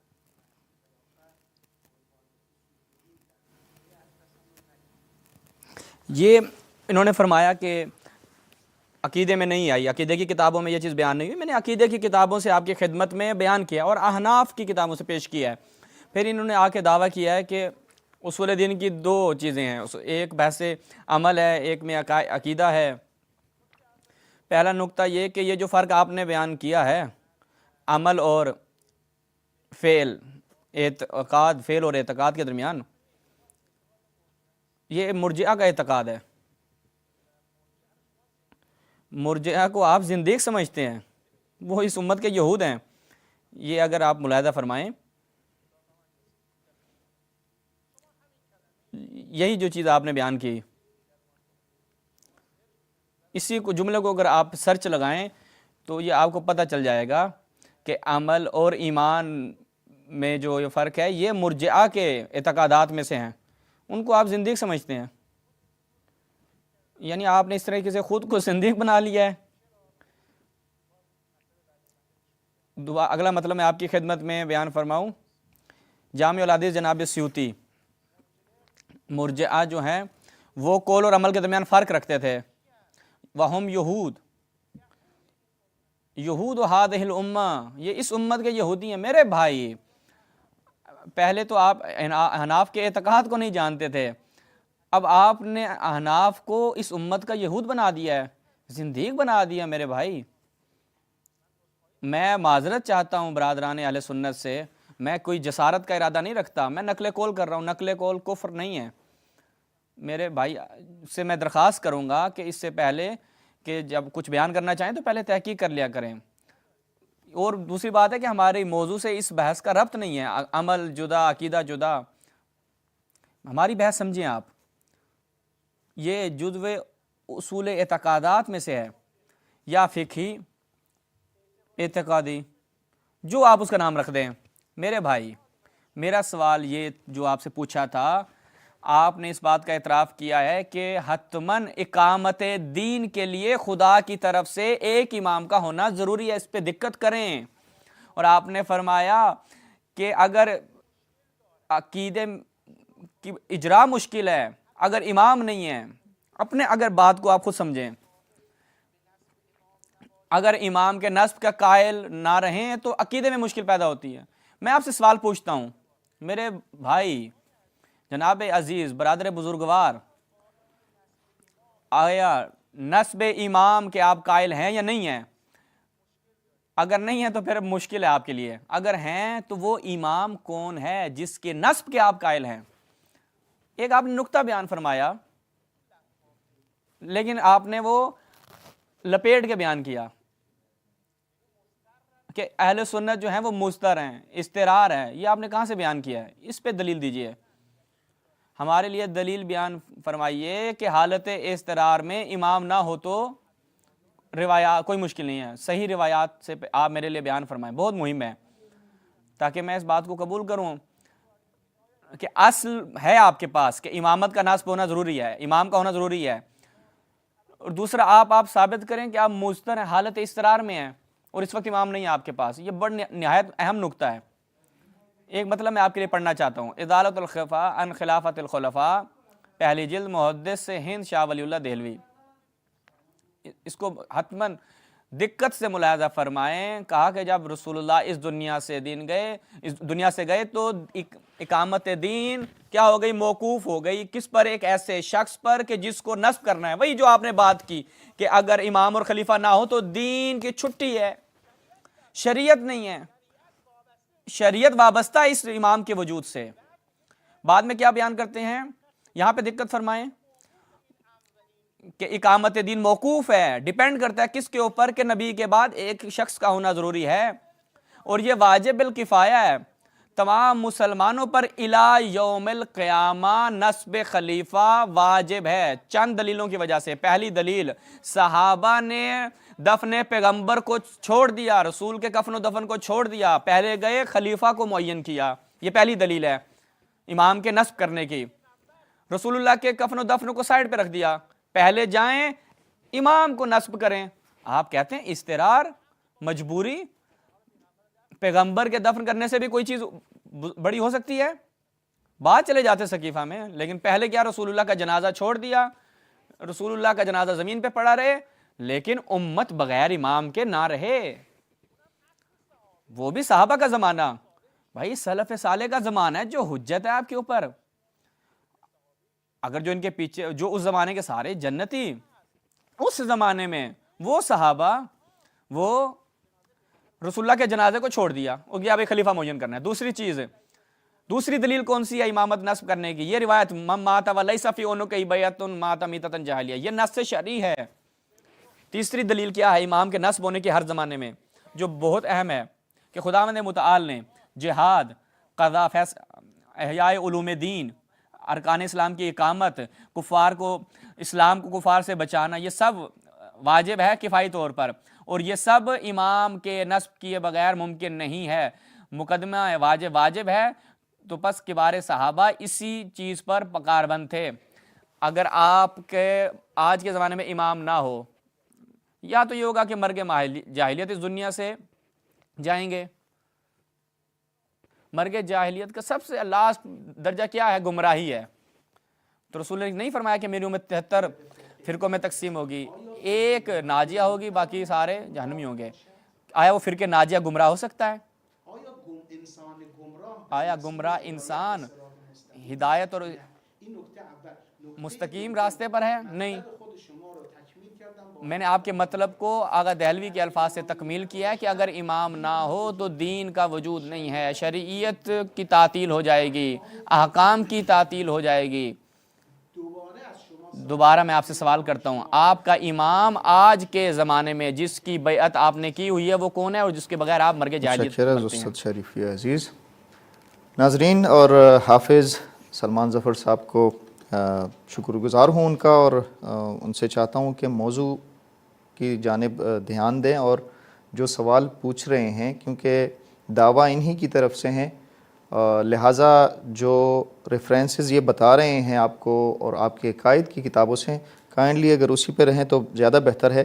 دفن پیغمبر اکرم حضرت محمد مصطفیٰ سے زیادہ اہم نسب خلیفہ، کیونکہ اہل سنت کے کبار صحابہ جو بڑے صحابہ ہیں ان کا یہ کام تھا، ان کا یہ فعل تھا۔ اسی سے معلوم ہوتا ہے کہ یہ فرعی مسئلہ نہیں ہے۔ البتہ اس کا جواب خود سلمان ظفر صاحب دیں گے۔ 73 فرقوں کی انہوں نے بات کی، اور اسی طرح جو آخری ان کی بات تھی کہ عقیدے کے لحاظ سے آپ کے بڑے علماء یہ بات مانتے ہیں کہ خلیفہ کا نصب ایک عقیدتی مسئلہ ہے۔ کیا کہنا چاہیں گے؟ آپ کے 7 منٹ شروع ہو گئے۔ بسم اللہ الرحمن۔ ایک ہی بات کو بار بار، جس کا میں پہلے بھی جواب دے سکتا ہوں، ناظرین اس بات کو بڑی آسانی سے سمجھ سکتے ہیں، پہلے میں جواب دے چکا ہوں اور اب پھر مجھے جواب دینا پڑ رہا ہے، شاید ان کو بات سمجھ میں نہیں آ رہی۔ یہ کہتے ہیں کہ آپ کی عقائد کی، کلام کی کتابوں میں یہ مسئلہ آ گیا، تو میں نے پہلے 2 دفعہ شرح عقائد عدودیہ اور شرح عقائد نصفیہ کے حوالے سے واضح کیا کہ اگرچہ یہ عقائد دینیہ کی اصول سے اس مسئلے کا تعلق نہیں ہے، اس کا تعلق فروع سے ہے، یعنی مسائل فقہیہ سے ہے، پھر کیوں عقائد کی کتابوں میں آئمہ اس کو لے کر آئے؟ میں نے پہلے 2 ٹرمز کے اندر ان کو حوالہ پیش کر دیا ہے، لیکن یہ بار بار ایک ہی بات کے اوپر اصرار کر رہے ہیں۔ اب دیکھیے، میں اس کے اوپر ایک اور حوالہ ان کے لیے ان کی خدمت میں پیش کرتا ہوں۔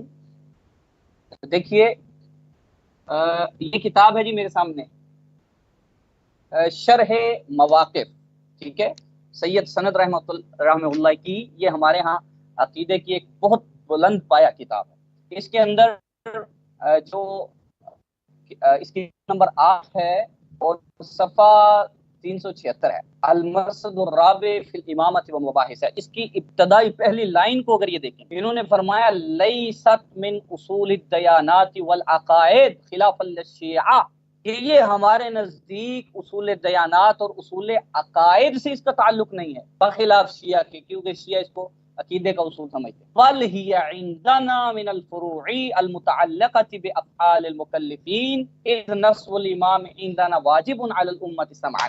انہوں نے کہا کہ بلکہ یہ ہمارے نزدیک فروعی مسائل سے، یعنی کہ فقہی مسائل سے ہے، اور فقہی طور پر ہمارے نزدیک نصب امام واجب ہے۔ اب مجھے نہیں سمجھ آ رہی کہ ان کو کیوں اس مسئلے کی، جو بہت آسان ہے، ہمارا ایک مبتدی جو طالب علم ہے ہمارے پاس درس میں پڑھتا ہے، اس کو اس بات کی سمجھ آ جاتی ہے۔ پھر انہوں نے اسی مسئلے کے اوپر بات کی ہے کہ مرجئہ کا مذہب ہے قول اور عمل کے اندر فرق کرنا۔ تو ہم نے یہ بات کب کی ہے؟ میں یہ کہہ رہا ہوں کہ ایک ایمان ہے، عقائد، ایک کا تعلق عقیدے کے ساتھ ہے، اور بعض معاملات ہیں جن کا تعلق عمل کے ساتھ ہے۔ اب آپ مجھے بتائیں کہ جتنے شیعہ نماز نہیں پڑھتے، کیا آپ ان شیعوں پہ فتوی کفر جاری کریں گے وہ سب کافر ہیں نا؟ اگر فرق نہیں ہے، جس طرح ایک بندہ توحید پہ عامل نہیں، توحید کے عقیدے کو نہیں رکھتا، رسالت کے عقیدے کو نہیں مانتا، اسی طرح اگر کوئی شیعہ نماز نہیں پڑھتا، کیا اس کا آپ کافر کہیں گے؟ ایک شیعہ خمس زکوٰۃ نہیں دیتا، کیا آپ اس شیعہ کو کافر کہیں گے؟ ایک شیعہ جو امام کا ماتم نہیں کرتا، آپ اس کو کافر کہیں گے؟ چلو یہ ایک فروعی بات ہے، اس کو جانے دیتے ہیں۔ ایک شیعہ حج نہیں کرتا جس پہ واجب ہے، وہ نہیں ادا کرتا، آپ اس کو کافر کہیں گے؟ اگر آپ یہ اس مجلس کے اندر مجھے جواب دیں، آپ ہر اس شیعہ کو کافر کہیں کہ جو نماز نہیں پڑھتا، کیونکہ آپ کے نزدیک آپ نے کہا کہ قول اور عمل میں، عقیدے اور عمل میں، ایمان اور اعمال میں آپ کے نزدیک اگر کوئی فرق نہیں ہے تو آپ مجھے بتائیں کہ کیا آپ سارے شیعہ جو نماز نہیں پڑھتے، تمام وہ شیعہ جو خمس ادا نہیں کرتے، تمام وہ شیعہ جو حج ادا نہیں کرتے، تمام وہ شیعہ جو والدین کے گستاخ ہیں، جو بھی کسی عمل کا منکر ہے، اگر فرق نہیں ہے تو آپ مجھے اس مجلس میں بتائیں، آپ ان سب کے اوپر فتوی کفر جاری کر رہے ہیں۔ ہاں، اگر فتوی کفر جاری نہیں کر رہے تو پھر ثابت ہوا کہ عمل سے بندہ کافر نہیں بنتا، عمل کے ترک سے، واجب کے ترک سے بندہ کافر نہیں بنتا، واجب اور فرض کے ترک سے بندہ کافر نہیں بنتا۔ ہاں، جو چیز اصول عقائد سے اس کے بندہ کافر بنتا ہے۔ ایک بندہ توحید کو چھوڑے وہ کافر ہوگا، لیکن اگر آپ بھی مانتے ہیں کہ نماز ایک بندہ نہیں پڑھ رہا، ہاں اگر آپ نہیں مانتے تو آپ اس مجلس میں گواہی دیں اور اعلان کریں کہ جتنے شیعہ بے نمازی ہیں سب کے سب کافر ہیں، سب کے سب مرتد ہیں، تو ابھی بات کا جو ہے وہ بالکل آپ کے سامنے واضح ہو جائے گی۔ آپ یہ بات آپ نے خود مینشن بھی کیا کہ اس کا ہمارے تعلق نہیں ہے ہماری بحث کے ساتھ، لیکن آپ نے چھیڑا تو میں اس کی تکمیل کرتا جاؤں، ٹھیک ہے؟ اب دو باتیں کلیئر ہوگی۔ پہلی آپ کی یہ بات جو بار بار آپ تیسری دفعہ مغالطہ دے رہے ہیں کہ ہماری عقائد کی کتابوں میں اس کو اصول دین میں ذکر کیا گیا ہے، تو ہم نے بتا دیا کہ اس کا اصول دین میں عقائد سے تعلق نہیں بلکہ فقہ سے تعلق ہے۔ لیکن کیوں اس کو عقائد میں ذکر کیا؟ تاکہ فرق ما بین السنہ و شیعہ وہ لوگوں کو پتہ چل جائے، اور وہ چونکہ کلام کی کتاب کے اندر ہی فرق کے مختلف مسائل کے اوپر ابحاث چلتی ہیں، تو اس حوالے سے اس لیے انہوں نے ذکر کر دیا۔ اب جتنی بھی عقائد کی کتابوں میں واجب کہا گیا تو وہ واجب فقہی ہے۔ اب یہ بات طالب علموں کی طرح تو بار بار آپ مجھے سمجھانے کے اوپر مجبور نہ کریں، اکتائے نا، ٹھیک ہے جی؟ اب دوسری بات انہوں نے بار بار وہی سوال لے کر آ رہے ہیں کہ وہ میں نے خود بات کی ہے شاہ ولی اللہ رحمہ اللہ کا، آپ مجھے حوالہ کیوں پیش کر رہے ہیں کہ اگر امام نہ ہو تو اقامت دین معطل ہو جائے گی؟ ہم بھی یہ کہتے ہیں بھئی اگر 12 امام ہیں تب اقامت دین معطل ہے۔ دیکھیں نا، اگر آپ کے 12 امام گزر گئے اور آپ آج بھی جو امام غائب ہے اس کے ہوتے ہوئے بھی اقامت دین معطل ہے، نظام حدود اللہ کا نظام قائم نہیں ہو سکا اور نظام زکوٰۃ قائم نہیں ہو سکا، ایک پورا اسلامی سسٹم جو ہے جو امام کے ہوتے ہوئے چلتا ہے وہ سارا معطل ہے 12 کے ہوتے ہوئے، تو آج کی صدی کے اندر اگر اہل سنت کے ہاں کوئی ایسا نہ بھی ہو جس کا ہونا نہ ہونا برابر ہے، جس طرح آپ کے پاس اگر کوئی ایسی شخصیت ہے بھی معدوم جس کا صرف آپ ذکر کرتے ہیں نام کے ساتھ، ایک ایسی شخصیت ہے کہ جس کا ہونا نہ ہونا برابر ہے، اگر ہے بھی تب بھی دین معطل ہے آپ کے ہاں، کیونکہ امام کا نہ ہونا اس کا اصل نقصان جو آپ نے شاہ ولی اللہ رحمہ اللہ کے حوالے سے بیان کیا اور دوسری کتب کے حوالے سے بیان کیا اور خود اصول کافی اس پہ شاہد ہے کہ امام کے نہ ہونے کی کا جو نقصان ہے وہ یہی ہے کہ اقامت دین معطل ہو جائے، اشاعت دین، جہاد، دفاع اور اسی طرح دیگر تمام جو معاملات اقامت دین کے ساتھ تعلق رکھتے ہیں۔ تو میں کہتا ہوں کہ اگر امام کے ہوتے ہوئے یہ ساری چیزیں معطل ہو جائیں تو دوسری طرف اگر امام ہو ہی نہ اور یہ معطل رہیں، تو اس میں سمجھتا ہوں کہ زیادہ قباحت یہ ہے کہ ایک بندہ جو صاحب ڈیوٹی ہے جس پہ فرض اللہ نے کیا ہے اس کے ہوتے ہوئے اگر کوئی کام نہیں ہو رہا وہ زیادہ نقصان دہ، یا ایک جگہ پہ کوئی بندہ ہے ہی نہیں اور وہ کام معطل ہے وہ زیادہ نقصان دہ۔ تو یہ بات میں سادہ انداز میں ناظرین کے اوپر چھوڑتا ہوں۔ اب انہوں نے پھر بار بار یہی بات دہرائی ہے کہ جاہلیت جو ہے وہ جناب گمراہی ہے کم از کم درجہ، چلو کفر سے ٹل گئے۔ پیچھے ایک وہ چشتی صاحب سے بات کر رہے تھے تو حافظ صاحب بہت شکریہ آپ کا، جب میں نے ان کو یاد کیا جی نہایت شکر گزار ہیں آپ کے 7 منٹ ختم ہو چکے ہیں، اور پچھلی باری کی طرح آپ نے اس بار بھی اسی بات پر مصر رہے ہیں آپ کے یہ اصول فقہ میں سے ہیں، اصول عقائد میں سے نہیں ہیں۔ استاد شریفی صاحب سے درخواست کروں گا کہ ان کے جوابات دیجیے۔ ظاہراً میرے ان دوست عزیز جو بزرگوار ہیں، ان کو چاہے مجھے لگتا ہے مجھے اعتقادی مبانی ان کو بتانے پڑیں گے، تفتازانی سے لے کر آئیں کہ امامت اصلی اصول دین میں سے نہیں ہے، آپ کے آپس کے تناقضات کا ربط ہم سے نہیں ہے، میں ابو حنیفہ سے بیان کر رہا ہوں، اصول دین میں سے ہے، اور یہ بیان فرمانے کہ نہیں ہے جی۔ میں اسی کے ساتھ بحث کو جمع کروں گا۔ محمد رشید رضا الخلافہ میں کیا بیان کرتے ہیں؟ تعریف خلافت اور امامت کیا ہے؟ کہ امامت خلافت یہ تمام چیزیں ایک ہی معنی میں ہیں، ریاست حکومت اسلامی جو منافع دینی اور دنیا کے لیے ہے۔ ملاحظہ فرمائیں الخلافہ کو، جی ملاحظہ کریں، التعریف بالخلافہ کیا کہتے ہیں؟ علامہ نے کیا کہا؟ علامہ اصولی محقق ساتھ تفتازانی فی متن مقاصد تعلیمین فی علم اصول عقائد دین، یہاں پہ کیا ہے؟ فی الامامہ وہی ریاست عامۃ فی امر دین و دنیا خلافتا عن النبی، یہ رہبری عمومی دینی ہے رسول کی نیابت میں۔ یہ تفتازانی صاحب کی عبارت۔ اس بحث کو ہم کلوز کرتے ہیں، آپ کے نہیں ہے، اصول اعتقادی میں نہیں ہے، اصول فقہی میں سے ہے۔ ادھر سے تکفیر کی ہے، کیوں تکفیر کی ہے؟ اور ابھی خود آپ نے کہا ہماری بات وہی مرجیاں والی بات ہے، یہی دعویٰ تھا، یہی جھگڑا تھا ابو حنیفہ اور جناب بخاری کے درمیان۔ بخاری نے جو مرجیہ سمجھا ابو حنیفہ کو، اور اسی وجہ سے ابو حنیفہ کو ترک کیا بخاری نے، یہ آپ خود اس طرف جانتے ہیں، اور آپ نے خود ماشاءاللہ اس چیز کا اعتراف بھی کر لیا کہ آپ مرجیہ ہیں۔ ایک بڑی خوبصورت بات آپ نے کی، اگر امام نہ ہو تو دین معطل ہے۔ اس ٹائم میں آپ بیان فرماتے ہیں کہ اس چیز کا اعتراف کیا آپ نے، ہم اہل سنت آج ہمارا کوئی امام نہیں ہے۔ کس دلیل کی بنیاد پر آپ کا امام نہیں ہے مولوی صاحب؟ ہمارا سوال تو یہی ہے، آپ تو پھر گمراہ ہوئے، آپ کے مبانی کے مطابق، آپ کی کتابوں کے مطابق، آپ کے اعتقادات کے مطابق آپ گمراہ ہیں، کیونکہ یہ آپ کی شریعت نہیں ہے، آپ کی اپنی کتابیں یہ بیان کرتی ہیں، چونکہ آپ نے خود بیان فرمایا ہے اگر امام نہ ہو تو اقامت دین نہیں ہے، تو پس نتیجہ کیا نکلا؟ دین نہیں ہے۔ اگر نسب امام کے قائل نہ ہو تو عقیدے میں مشکل ہے، آپ امام کے نسب کے قائل ہیں یا نہیں ہیں؟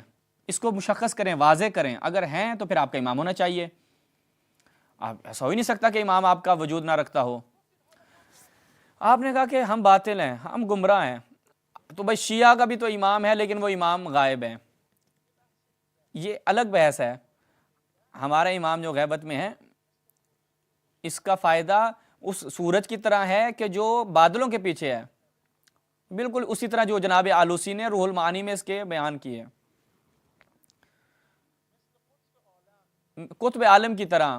آپ کے اپنے علماء نے اس بات کی وضاحت کی ہے، جو انشاءاللہ اگلے ہمارے اسی مناظرے کے جلسات میں ہم اس کو بیان کریں گے۔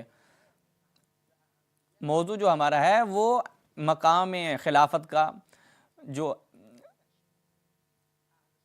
آپ کے نزدیک کیا ہے اہم خلافت کا مقام، اس کا آپ جواب دیں، موضوع سے خارج نہ ہوں۔ آپ کہتے ہیں کہ ہمارا امام نہیں ہے، ہم مر گئے جاہلی اس دنیا سے جاتے ہیں۔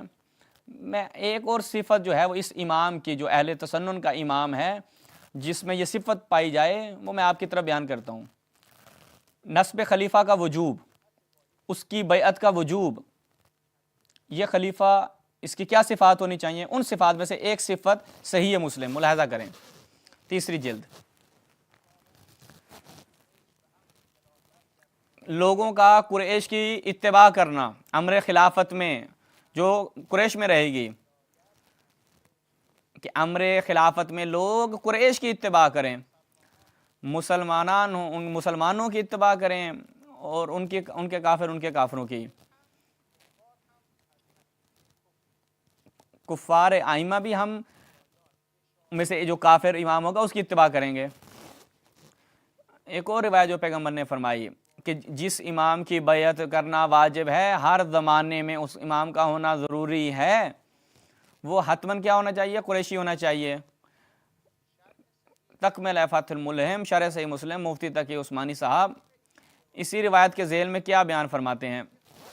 علماء نے اس حدیث سے استدلال کیا ہے، امامت اور خلافت قریش کا حق ہے۔ حتیٰ بعض نے یہ دعویٰ کیا ہے کہ اس بارے اجماع اور اتفاق اہل سنت وجود رکھتا ہے۔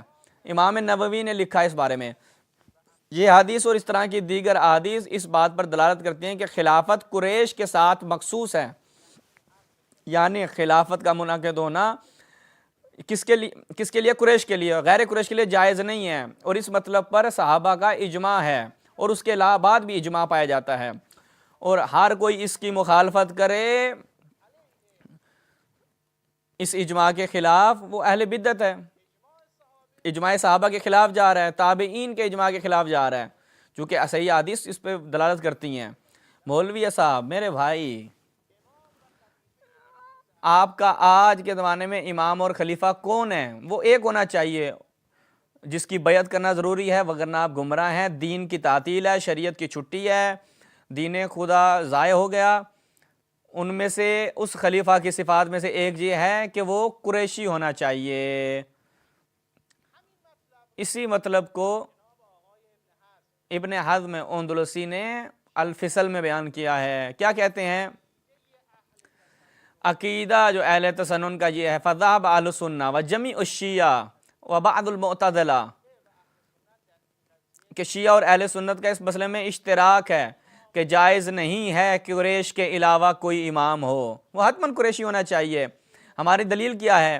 ہماری دلیل وہ روایات ہیں جو متواتر ہیں، جو انس بن مالک، عبداللہ بن عمر وغیرہ سے ہم تک پہنچی ہیں، جنہوں نے اس بات کی وضاحت کیا ہے کہ ائمہ جو ہیں وہ قریش میں سے ہوں گے، بس یہ امام جس کی اطاعت لازم ہے، اس کی بیعت واجب ہے، وگرنہ گمراہ ہیں آپ، وہ قریشی ہونا چاہیے۔ آج کے زمانے میں آپ کا امام جو قریش سے ہو وہ کون ہے؟ بسم اللہ جواب عنایت کریں۔ جی ناظرین، جیسے کہ آپ نے استاد شریفی کی گفتگو سنی، یہ اسی بات پر مصر ہے کہ اہل سنت کا یہ اصول عقیدتی، اصول اعتقادی ہے، لیکن دوسرے فریق جناب حافظ مکرم سلمان ظفر صاحب اس بات پہ اصرار کر رہے ہیں کہ یہ اصول فقہ میں سے ہیں۔ انہوں نے سکپ کرتے ہوئے ایک اور صفت بتا دی خلیفہ کی اہل سنت کی کتابوں میں، کہ خلیفہ کی یہ صفت ہے کہ وہ قریش میں سے ہونا چاہیے، اور دوبارہ اپنا سوال چوتھی مرتبہ کے لیے دہرایا کہ آپ کے آج کے زمانے کا قریشی خلیفہ کون ہے؟ جی بسم اللہ الرحمن الرحیم۔ محترم ناظرین، تقریباً ان کے تمام سوالات جو انہوں نے اٹھائے ان کا ہم شافی اور کافی جواب دے چکے ہیں، لیکن چونکہ ان کے پاس اب راستہ نہیں ہے اور وقت بھی اس کا مناظرے کا مقرر ہے، تو وقت پورا کرنے کے لیے بار بار یہ ایک ہی بات کو دہرائے چلے جا رہے ہیں۔ کہتے ہیں امام ابو حنیفہ کی میں نے بات کی ہے کہ وہ اصول عقائد میں سے ہے۔ امام ابو حنیفہ رحمۃ اللہ علیہ کی کتاب فقہ اکبر ہے، اس کے اندر سے آپ نے یہ بات نہیں کی ہے، کسی بھی سند کے ساتھ آپ نے یہ بات نہیں کی۔ باقی جو اصول کی ہماری کتب ہیں ان سے ہم نے واضح کر دیا کہ جب بھی کوئی اصول دین کہتا ہے تو اس سے مراد کیا ہوتا ہے، ٹھیک ہے؟ اصول دین جب فقہ میں کہا جاتا ہے تو مراد اور ہوتا ہے، اصول دین جب عقائد میں کہا جاتا ہے تو مراد اور ہوتا ہے۔ پھر ہم نے ایک سوال اٹھایا کہ آپ کیا تمام غیر نمازی، بے نمازی اور زکوٰۃ نہ ادا کرنے والے دیگر شیعوں کو تکفیر کریں گے یا نہیں کریں گے؟ اس کا ان کی طرف سے کوئی جواب نہیں تھا، لاجواب ہو گئے، صرف الزام تراشی پہ اترے کہ آپ مرجئہ ہیں، آپ گمراہ ہیں۔ تو صرف الزام تراشی کرنے سے کوئی مسئلہ ثابت نہیں ہوتا، آپ جواب دیں، ٹھیک ہے؟ اور یہ چونکہ ہمارے موضوع سے خارج ہے، وگرنہ عقائد کی کتب میں ہمارے ہاں واضح ہے کہ عمل سے تکفیر نہیں ہوگی، عقیدے کی بنیاد پہ تکفیر ہوگی۔ بہرحال پھر انہوں نے کہا کہ یہ امام نہیں ہے تو آپ کی شریعت جو ہے وہ نہیں ہے۔ جو مترجم صاحب ہیں ان کے الفاظ ہیں، میں نہیں سمجھتا کہ علی شریفی صاحب ایسی سنجیدہ غیر سنجیدہ بات کر سکتے ہیں۔ کہتے ہیں جی شریعت کی چھٹی، ٹھیک ہے؟ تو ہم نے یہ کہا شریعت آپ کس چیز کو کہتے ہیں؟ ٹھیک ہے، نماز پڑھی جا رہی ہے، زکوٰۃ مسلمان ادا کرتے ہیں، ٹھیک ہے؟ یہ ایک جو مسلمانوں کے فرائض ہیں اور جو اعتقادات ایمانیہ ہیں ان پہ مسلمان کاربند ہیں، ٹھیک ہے؟ اس کا یہ مطلب نہیں ہے۔ خلیفہ کس لیے ہوتا ہے؟ خلیفہ ہوتا ہے نفاذ کے لیے، قوت کے لیے، ٹھیک ہے؟ نفاذ کے لیے اور قوت کے لیے۔ اس کا یہ مطلب نہیں ہے کہ اگر تو جتنے بندے نماز پڑھتے ہیں ان کی نماز ہی نہیں عجیب مقدمہ آپ نے پیش کیا نا کہ اگر کوئی خلیفہ نہیں ہے تو جتنے بندے زکوٰۃ ادا کرتے ہیں ان کی زکوٰۃ کی آپ نے چھٹی کرا دی، وہ بھی شریعت میں داخل ہے۔ جتنے بندے صدقات کرتے ہیں ان کی چھٹی، جتنے بندے بر الوالدین کرتے ہیں ان کی چھٹی، یعنی تمام مال ضائع ہو گئے، جبکہ اللہ فرماتا ہے ان اللہ لا یضیع اجر المحسنین، اللہ محسنین کا اجر ضائع نہیں کرتا۔ آپ نے تو سب کچھ ضائع کروا دیا، سب کی چھٹی کروا دی، صرف اس وجہ سے کہ اس ٹائم پہ خلافت قائم نہیں ہے، اس ٹائم پہ کوئی خلیفہ نہیں ہے۔ تو انہوں نے بار بار ایک ہی سوال کے اوپر زور لگایا کہ آج اہل سنت کا خلیفہ کون؟ آج اہل سنت کا قریشی خلیفہ کون ہے؟ تو میں علل اعلان کہتا ہوں کہ قریش میں سے آج پوری دنیا میں کوئی بھی خلیفہ نہیں ہے، ٹھیک ہے؟ پوری دنیا میں قریش میں سے کوئی بھی اس ٹائم پہ خلیفہ موجود نہیں ہے۔ اس کا پہلے بھی میں نے حل ان کے سوال کو میں نے جواب دے دیا، لیکن شاید ان کی سمجھ میں نہیں آیا۔ اب یہ سوال میں سمجھتا ہوں کہ دوبارہ انہیں نہیں اٹھانا چاہیے۔ اب ان کا مقدمہ یہ ہوگا کہ اگر آپ کا خلیفہ نہیں ہے تو پھر آپ گمراہ ہیں۔ تو ماشاءاللہ بڑی عجیب بات ہے، آپ کے ہر سوال کو میں کاؤنٹر کرتا ہوں۔ دیکھیے، میں کہتا ہوں کہ اہل سنت باوجود ہے کہ آج کوئی دنیا قریشی خلیفہ نہیں ہے، گمراہ نہیں ہے، گمراہ نہیں ہے، اس واسطے کہ اگر آپ بے نمازی شیعوں کو کافر کہہ سکتے ہیں، اعلان کریں کہ وہ کافر ہیں، تو تب آپ حکم لگائیں کہ جنہوں نے امام کو نصب نہیں کیا، کیونکہ نصب کرنا واجب جس طرح نماز واجب پر، ٹھیک ہے نا، نماز کا عامل جو نہیں، یہ بات ہے۔ اگر کوئی بندہ نماز کی فرضیت کا منکر ہے تو آپ اس شیعہ کو کافر کہیں گے، لیکن جو نماز پڑھتا نہیں اس کو کافر نہیں کہیں گے۔ اسی طرح یہ فرق یہاں پہ بھی ذرا اصولی طور پہ اور انصاف پسندی کے ساتھ رکھیں نا، کہ اہل سنت کے ہاں بھی جو بندہ خلیفہ کے نصب کے واجب ہونے کا منکر ہو، اعتقاد میں اس بات کو مانے نا کہ خلیفہ کا نصب واجب ہے، تو وہ لازماً کافر ہوگا۔ لیکن اگر خلیفہ کا نصب جو واجب ہے اس کا عمل ترک کیا گیا، جس طرح نماز وہ شیعہ پہ بھی واجب ہے، اس نے عمل ترک کیا تو وہ کافر نہیں، ٹھیک ہے، آپ اس کو گمراہ نہیں کہتے، ٹھیک ہے۔ اسی طرح سنت کے ہاں امام اور خلیفہ کا نصب نہ ہوا عملاً تو اس سے اہل سنت پہ بھی گمراہی نہیں آتی۔ اور پھر بار بار ایک ہی چیز کو دہراتے چلے آ رہے ہیں، مات میتتن، یہ تو ایک نعرہ آپ نے بنا لیا نا، نعرہ جتنی دفعہ مرضی لگاتے جائیں نعروں سے کوئی بات ثابت نہیں ہوتی۔ مات میتتن جاہلیہ کی صحیح ترکیب و تعویل میں نے نحو کی روشنی میں اور جو اہل عرب کے ہاں سمجھا جاتا ہے وہ میں نے آپ کے سامنے پیش کی، لیکن علی شریفی صاحب اس کو بھی گول کر گئے یا شاید ان کو سمجھ نہیں آئی بات کی۔ میں دوبارہ عرض کرتا ہوں، مات میتتن جاہلیہ، میتتن مصدر نوعی ہے، فعلتن کے وزن پہ، اس کا معنی ہوتا ہے کہ یہ مصدر حیت کو بیان کرتا ہے۔ اس کی سادہ مثال اگر آپ ایک ہدایت الناب کھول کے دیکھ لیں، نحو میر کھول کے دیکھ لیں، آپ کو پتہ چل جائے گا۔ یہ تو ہمارے ایک عام درسی طالب علم جو دوسرے تیسرے سال میں پڑھتا ہے اس کو اس بات کی خبر ہے کہ جب کہتا ہے نا کوئی بندہ جلستو جلسۃ القاری، میں قاری کے بیٹھنے کی طرح بیٹھا، اٹ ڈزنٹ مین کہ اس کے اندر قرات داخل ہو گئی ہے، اس کا مطلب یہ نہیں کہ بندہ حافظ ہو گیا، اس کا مطلب یہ نہیں کہ بندہ قاری بن گیا۔ اسی طریق پر جب کہا مات میتتن جاہلیہ تو یہ ایک حیت کی طرف اشارہ ہے کہ جس طرح زمانے جاہلیت میں لوگ متفرق تھے، ان کا ایک خلیفہ نہیں تھا، بلکہ وہ الگ الگ پارٹیوں اور الگ الگ جماعتوں میں منقسم تھے، تو اس تقسیم کی طرف آپ نے اشارہ کیا، بالکل اسی طرح جس طرح امت کی تقسیم کی طرف دیگر احادیث میں قیامت کی نشانیوں کے اندر آپ نے اشارہ فرمایا ہو۔ تو یہ ایک تقسیم پر دلالت ہے کہ مات میتتن جاہلیہ کے اندر یہ مراد نہیں کہ گمراہ ہو گئے، گمراہی داخل ہو گئی یا کفر داخل ہو گیا۔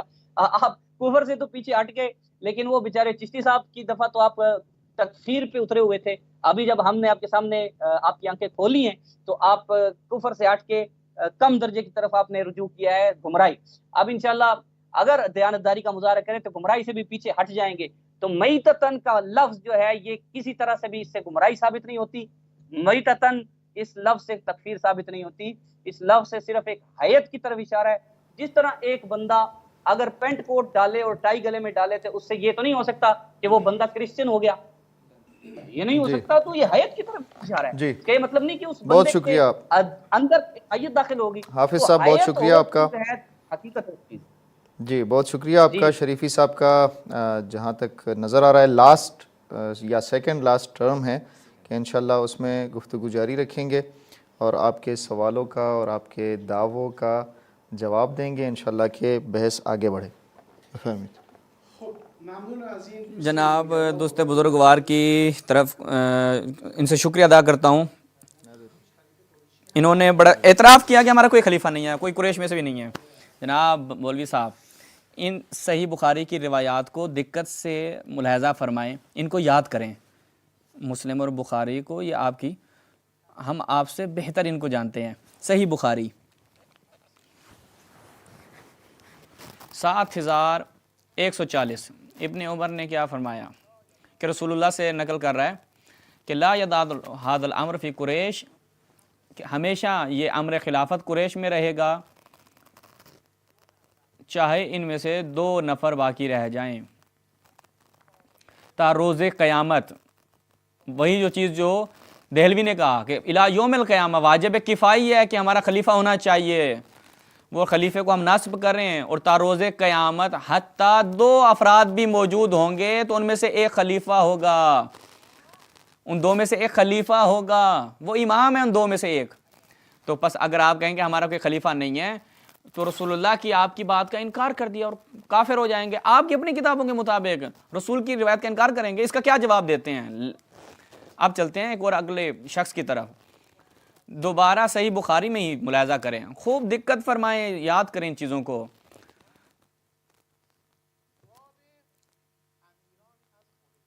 الامراء من قریش, اس باب میں معاویہ تک یہ بات پہنچتی ہے کہ محمد بن جبیر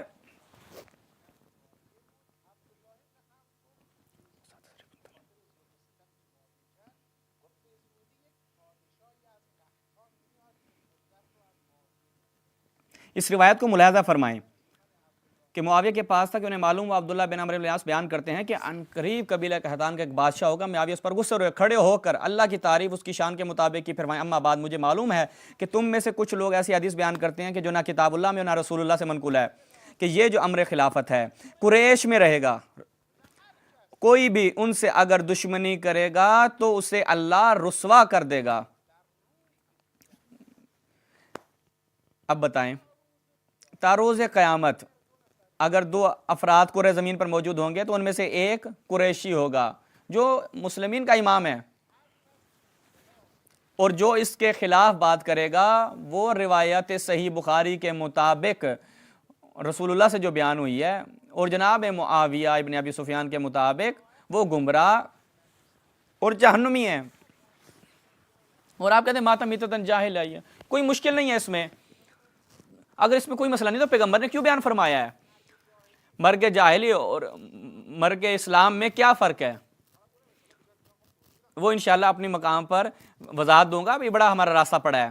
آپ کہتے ہیں کہ ہم تکفیر کے حوالے سے جو آپ نے بیان فرمایا, یہ جو آپ نے بیان کیا یہ بھی اشتباہ بیان کیا آپ نے. اس کا جواب دیجئے کہ آپ نے کیوں جناب عمر بن خطاب نے تکفیر کی ہے. ملاحظہ فرمائیں صحیح مسلم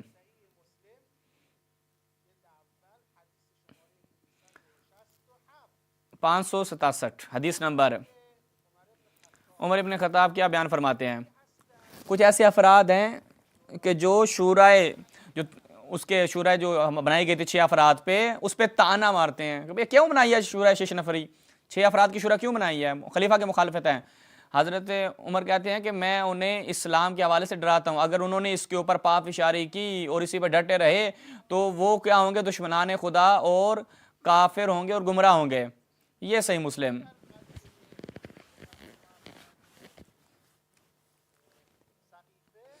اور سقیفہ کی طرف آگے ملاحظہ فرمائیں. جناب عمر بن خطاب کیا فرماتے ہیں؟ سعد بن عبادہ کے حوالے سے کیا بناتے ہیں کہ خدا سعد بن عبادہ کو قتل کرے کہ جنہوں نے خلافت ابو بکر کی مخالفت کی. ابن حجر فتح الباری میں کیا بیان فرماتے ہیں؟ مغازی موسیٰ بن عقبہ میں بہترین سند کے ساتھ یہ پہنچی ہے. عمر نے کیا کہا؟ لا ولا لا یخالفنا احد الا قتلناہ, جو کوئی بھی ہماری مخالفت کرے گا ہم اس کو قتل کر دیں گے. یہ جناب عمر ابن خطاب ہے، اور اجماع علماء اہل تسنن ہے کہ جو بھی ابو بکر عمر کی خلافت کا انکار کرے وہ کافر ہے۔ اس کا آپ نے جواب تک نہیں دیا بھائی، جب اصول اعتقاد میں سے نہیں تو کافر کیسے ہے؟ جواب دیجئے۔ جس کی طرف میں نے آپ اشارہ کیا ہے، یہ امام جو حتماً قریش میں سے ہو۔ اب ایک اور صفت میں اس کی بیان کرتا ہوں، امید کرتا ہوں جواب دیں گے۔ امام قریشی بلکہ فاطمی ہونا چاہیے، یہ ملاحظہ فرمائیں۔ وہی روایت جو آپ نے خود بھی بیان کی، اس کے ذیل کیا بیان کیا ہے؟ آپ نے کیا فرمایا تھا؟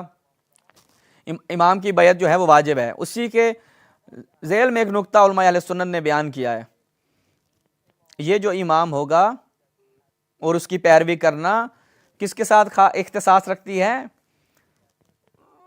یہ ملاحظہ فرمائیں، الجواہر المضیہ میں اسی کے روایت کے ذیل میں کیا بیان فرماتے ہیں کہ یہ امام جو ہے وہ ہر زمانے میں ہو، اور امام وہ فاطمی ہوگا فی کل وقت، ہر وقت میں۔ بس ایک اور صفت جو اس امام کی، قریشی، اور کس گروہ سے، کس قبیلے سے، کس عشیرے سے؟ فاطمی ہونا چاہیے، یعنی بنی ہاشم میں سے۔ اور جناب آلوسی بھی اپنی کتاب میں تجرید میں کیا بیان فرماتے ہیں، یہ ملاحظہ فرمائیں۔ امامت کے لیے اولویت کس کو حاصل ہے؟ فاطمی کو، اگر فاطمی نہ ہو تو علوی ہو، اگر فاطمی نہیں تو علوی ہو۔ سوال میرا آپ سے یہ ہے، شیعوں کے علاوہ آج کے زمانے میں وہ کون ہے کہ جو یہ دعویٰ کرے کہ ان سے وہ بیعت میں ہے، ایک امام کے قریش میں سے ہے اور فاطمی ہے، ہاشمی ہے، اور آپ کے اپنے مطابق دین وابستے ہیں اس شخص کے ساتھ، ہمارے علاوہ کوئی دعویٰ نہیں کر سکتا؟ تو آپ اس کا جواب دیں، آپ کا دین کس کے ساتھ وابستہ ہے؟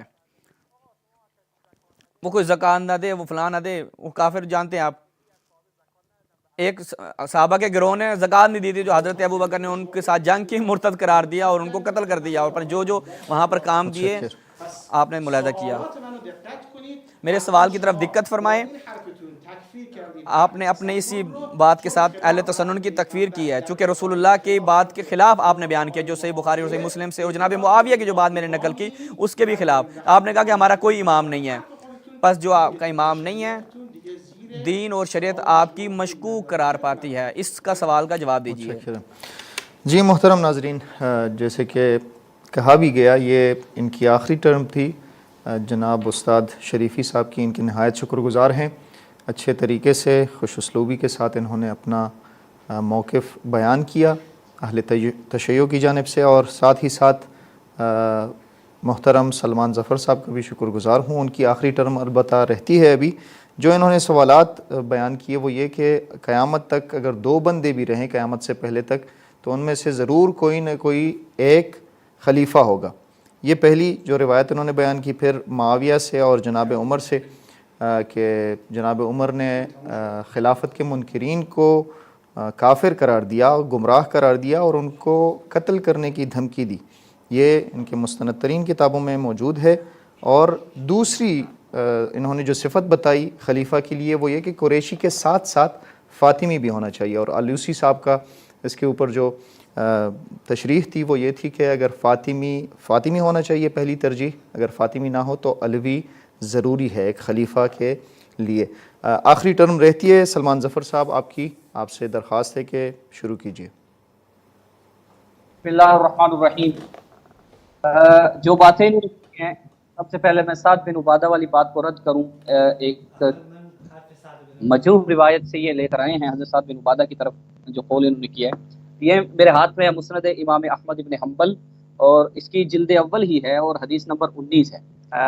اس میں صحیح سند کے ساتھ تمام راوی اس سند کے ثقہ ہیں، ٹھیک ہے۔ اس سند کے اندر تمام قصہ جو واقع ہوا اس کے اندر ارشاد جو راوی ہیں وہ واقعہ بیان کر رہے ہیں۔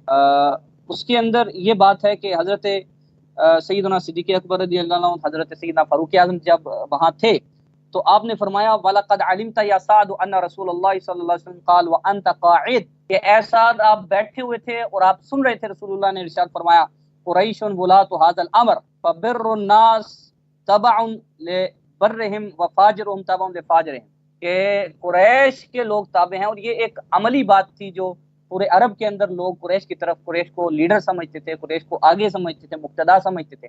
یہ اس حقیقت کی طرف اشارہ تھا، یہ کوئی غیبی خبر نہ تھی. تو فقال له سعد، سعد ابن عبادہ نے فرمایا صدقتا، اے ابو بکر آپ سچ کہہ رہے ہیں، نحن الوزراء، ہم آپ کے وزیر ہیں، آپ کے مشیر ہیں، وانتم الامراء، اور آپ ہمارے امیر ہیں. اس بات کو میں وائنڈ اپ کرتا ہوں کہ انہوں نے کیوں تسلیم نہیں کیا. پھر اسی طرح سلسلہ احادیث صحیحہ کے اندر البانی صاحب بڑے متشدد یعنی کرنے والے ہیں تحکیم، لیکن انہوں نے بھی اس حدیث کے تمام روات کو سکہ قرار دیا ہے. اب اگلی بات کی طرف آؤں، میں یعنی سپیڈ کے اندر بول رہا ہوں کیونکہ وقت کم ہے اور سوالات ان کے زیادہ ہیں. پھر انہوں نے کہا کہ علامہ علوسی صاحب نے اور اسی طرح دیگر نے کہا کہ اولویت یہ ہے کہ فاطمی ہو. بھائی اس میں تو اختلاف ہی نہیں ہے، اولویت میں تو اختلاف نہیں ہے. ہم کہتے ہیں کہ جس طرح اولا یہ ہے کہ سب سے بڑا جو قاری ہے وہ نماز پڑھائے، پھر اس کے بعد سب سے بڑا عالم یعنی عالم جو سب سے زیادہ ہے وہ نماز پڑھائے، اس طرح متقی جو سب سے بڑا ہے. تو اولویت کے درجات ان کو بیان کرنے میں تو وہ تو ہم بھی مانتے ہیں کہ اولا سب سے نسل پاک مصطفیٰ سے بڑھ کر کون ہو سکتا ہے. تو اولویت میں کوئی جھگڑا نہیں ہے، یہ مابین النزاع نہیں ہے، یہ بس ایویں انہوں نے اس کے اندر شامل کیا ہے. اولا اگر ہو تو کوئی مسئلہ نہیں ہے، لیکن یہ ہے کہ اگر اولا نہ ہو تو جو بھی قریش میں سے اس کو خلیفہ بنایا جا سکتا ہے. اس کے علاوہ انہوں نے حدیثیں پیش کی ہیں کہ قریش میں سے امام ہوگا صبح قیامت. تو انہیں یہ معلوم نہیں شاید کہ ایک حکم دینا اور ایک غیبی خبر دینا یہ الگ بات ہوتی ہے. کیونکہ یہ دیکھیں صحیح مسلم کے اندر کتاب الامارہ کے اندر پہلا باب ہے، باب الناس تبع لقریش والخلافۃ فی قریش. نبی اکرم صلی اللہ تعالی علیہ وسلم نے پوری احادیث بے شمار جو ہیں وہ بے شمار مقامات پہ بیان فرمائی. ان کے اندر یہ حکم فرمایا کہ چونکہ لوگ پورے عرب کے اندر قریش کی طرف دیکھتے ہیں، ان کو مقتدا سمجھتے ہیں، ان کی لیڈرشپ کے قائل ہیں، تو اس لیے خلافت قریش میں رہے گی. اور قریش کے زمانہ جاہلیت میں یعنی شر میں کفر میں بھی لوگ ان کے تابع تھے، ان کی اتباع، ان کو لیڈرشپ دیتے تھے، مانتے تھے، ان کی لیڈرشپ کے قائل تھے، ان کے سامنے لوگوں کی گردنیں جھکتی تھیں. اب اسلام آ گیا ہے تو اسلام میں بھی قریش کے سامنے لوگ ان کی لیڈرشپ تسلیم کرتے ہیں. بئی وجہ انصار جو تھے ان کو خلافت سے دستبردار ہونا پڑا اور انہوں نے اس بات کو تسلیم کیا. اس کا اس بات سے کوئی تعلق نہیں کہ آخر دم تک کوئی دو قریشی بھی ہوں تو ان میں سے ایک خلیفہ ہوگا. اگر خلافت، وہ دوسری احادیث موجود ہیں، ٹھیک ہے، ابو سعید خدری رضی اللہ تعالیٰ عنہ، یہ دوسری کتب صحیح مسلم کے اندر اور اسی طرح دوسری کتب یعنی مسند وغیرہ کے اندر بیان ہوا. ابو سعید خدری نے سوال کیا نبی علیہ السلام سے، اور بہت تفصیلی حدیث ہے کہ آج نبی علیہ السلام فرمایا کہ ابھی نبوت اور رحمت ہے، اس کے بعد پھر خلافت اور رحمت ہوگی، پھر ملوکیت اور رحمت ہوگی، پھر اسی طرح ملوکیت اور اس کے علاوہ کاٹ کھانے والی ملوکیت کا زمانہ آئے گا، پھر ایک ظلم کا زمانہ. یہ ساری چیزیں آپ نے بیان فرمائی. تو ایک زمانے نبی علیہ السلام نے فرمایا کہ ایک امام کی اتباع کرنا، ایک امام کی اتباع کرنا. جناب ابو سعید کہتے ہیں کہ ایسا زمانہ بھی آتا ہے کہ لوگ مختلف فرقوں میں تقسیم ہو جاتے ہیں، کوئی کسی کے پیچھے، کوئی کسی کے پیچھے. تو آپ صلی اللہ علیہ وسلم نے ارشاد فرمایا تب تم تنہا ہو جانا، تب تم تنہا ہو جانا، یعنی کہ کتاب کے ساتھ، اللہ کی کتاب کے ساتھ، رسول اللہ کی سنت کے متمسک رہنا. ٹھیک ہے. اب انہوں نے کہا مرگ جاہلی اور مرگ اسلام میں کیا فرق ہے؟ نبی علیہ السلام کو کیا کہنے کی ضرورت تھی ماتا میتۃ جاہلیہ؟ تو انہیں یہ نہیں پتا کہ نبی صلی اللہ علیہ وسلم کے کہنے سے یہ مراد نہیں ہے کہ انہوں نے کوئی تکفیر کی ہے. ہاں البتہ جھڑک ضرور مراد ہے، جھڑک ضرور مراد ہے، لیکن وہی جو شیعوں کی تکفیر والا معاملہ ہے اس کے اوپر کوئی ان کی طرف سے جواب نہیں آیا. پھر انہوں نے کہا، حضرت عمر نے کہا جو خلافت کے اندر جھگڑا کرے گا اس کو ہم قتل کریں گے. تو یہ تو آپ کے یہاں بھی مسلم بات ہے. حضرت علی کے ساتھ خلافت میں جن لوگوں نے جھگڑا کیا آپ نے ان کے ساتھ بھی قتال فرمایا.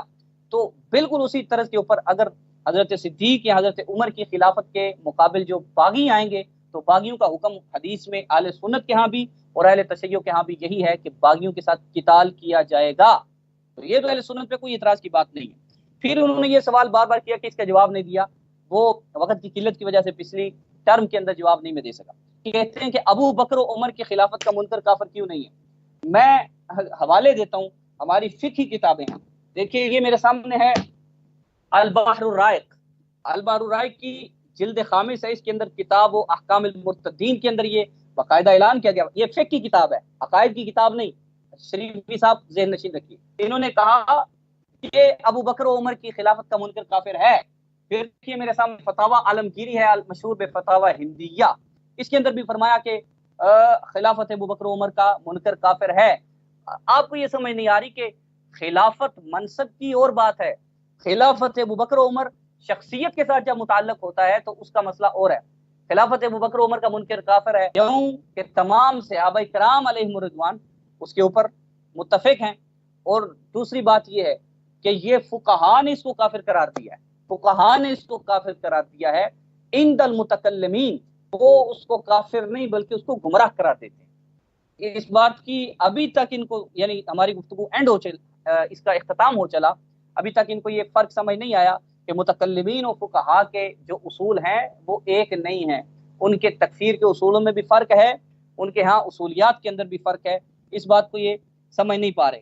کہتے ہیں کہ حضرت ابوبکر نے زکوٰۃ کے نہ دینے والوں، زکوٰۃ کے منکرین تھے وہ لوگ، اور تمام صحابہ کا، مولا علی کا خود اس کے ساتھ اجماع ہوا، تمام صحابہ کے اس بات پہ اجماع ہوا، کیونکہ لوگ زکوٰۃ کے منکر ہو گئے ہیں، مانتے ہی نہیں ہیں کہ زکوٰۃ دینی چاہیے۔ وہ کہتے تھے نبی علیہ السلام کے زمانے میں اب کیوں زکوٰۃ دیں ہم، زکوٰۃ کے منکر ہو گئے تو منکر زکوٰۃ آپ کے نزدیک بھی ویسا ہی کافر ہے۔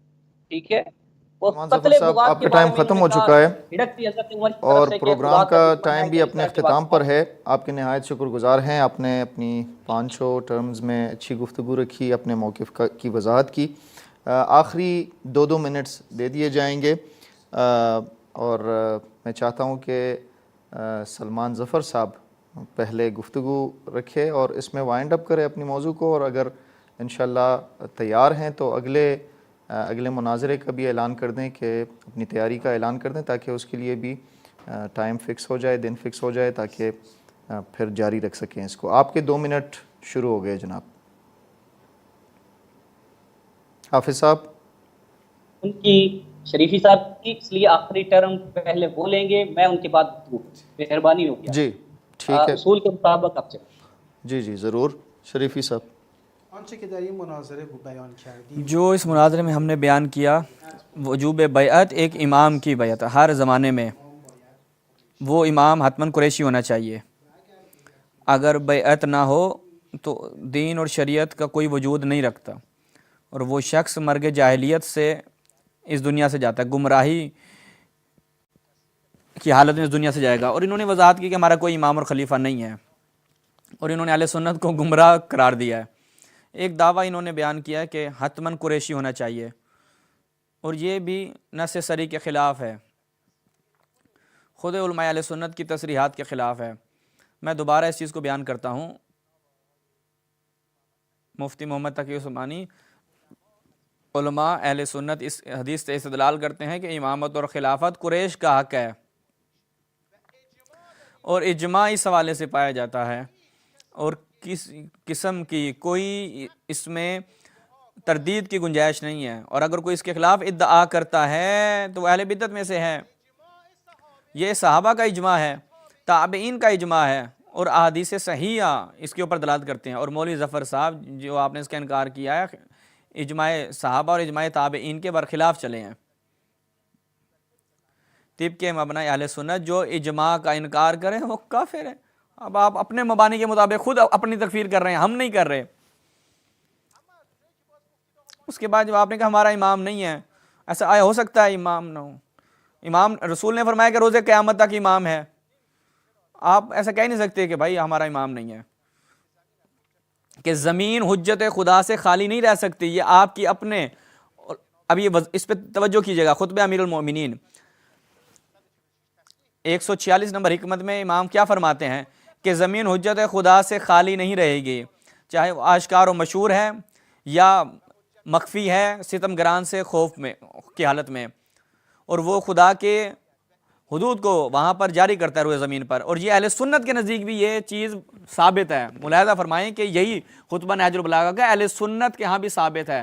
خطیب بغدادی ملاحظہ فرمائیں الفقیہ والمتفقہ میں اسی حدیث کے مطابق کیا فرماتے ہیں کہ ھذا الحدیث من احسن الحدیث معنی و اشرف اللفظ،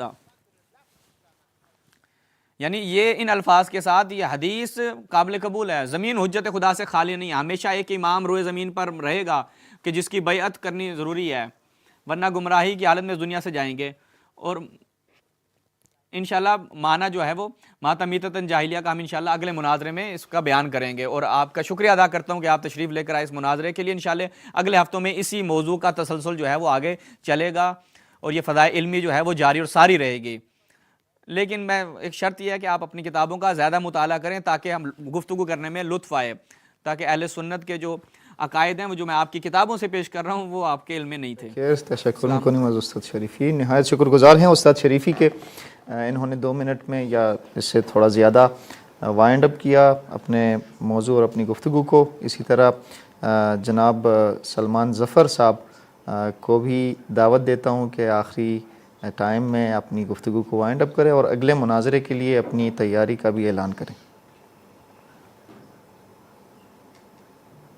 2 منٹ سے انہوں نے کچھ شاید لیا تو میں بھی طالبہ کرتا ہوں، مجھے دیا جائے گا.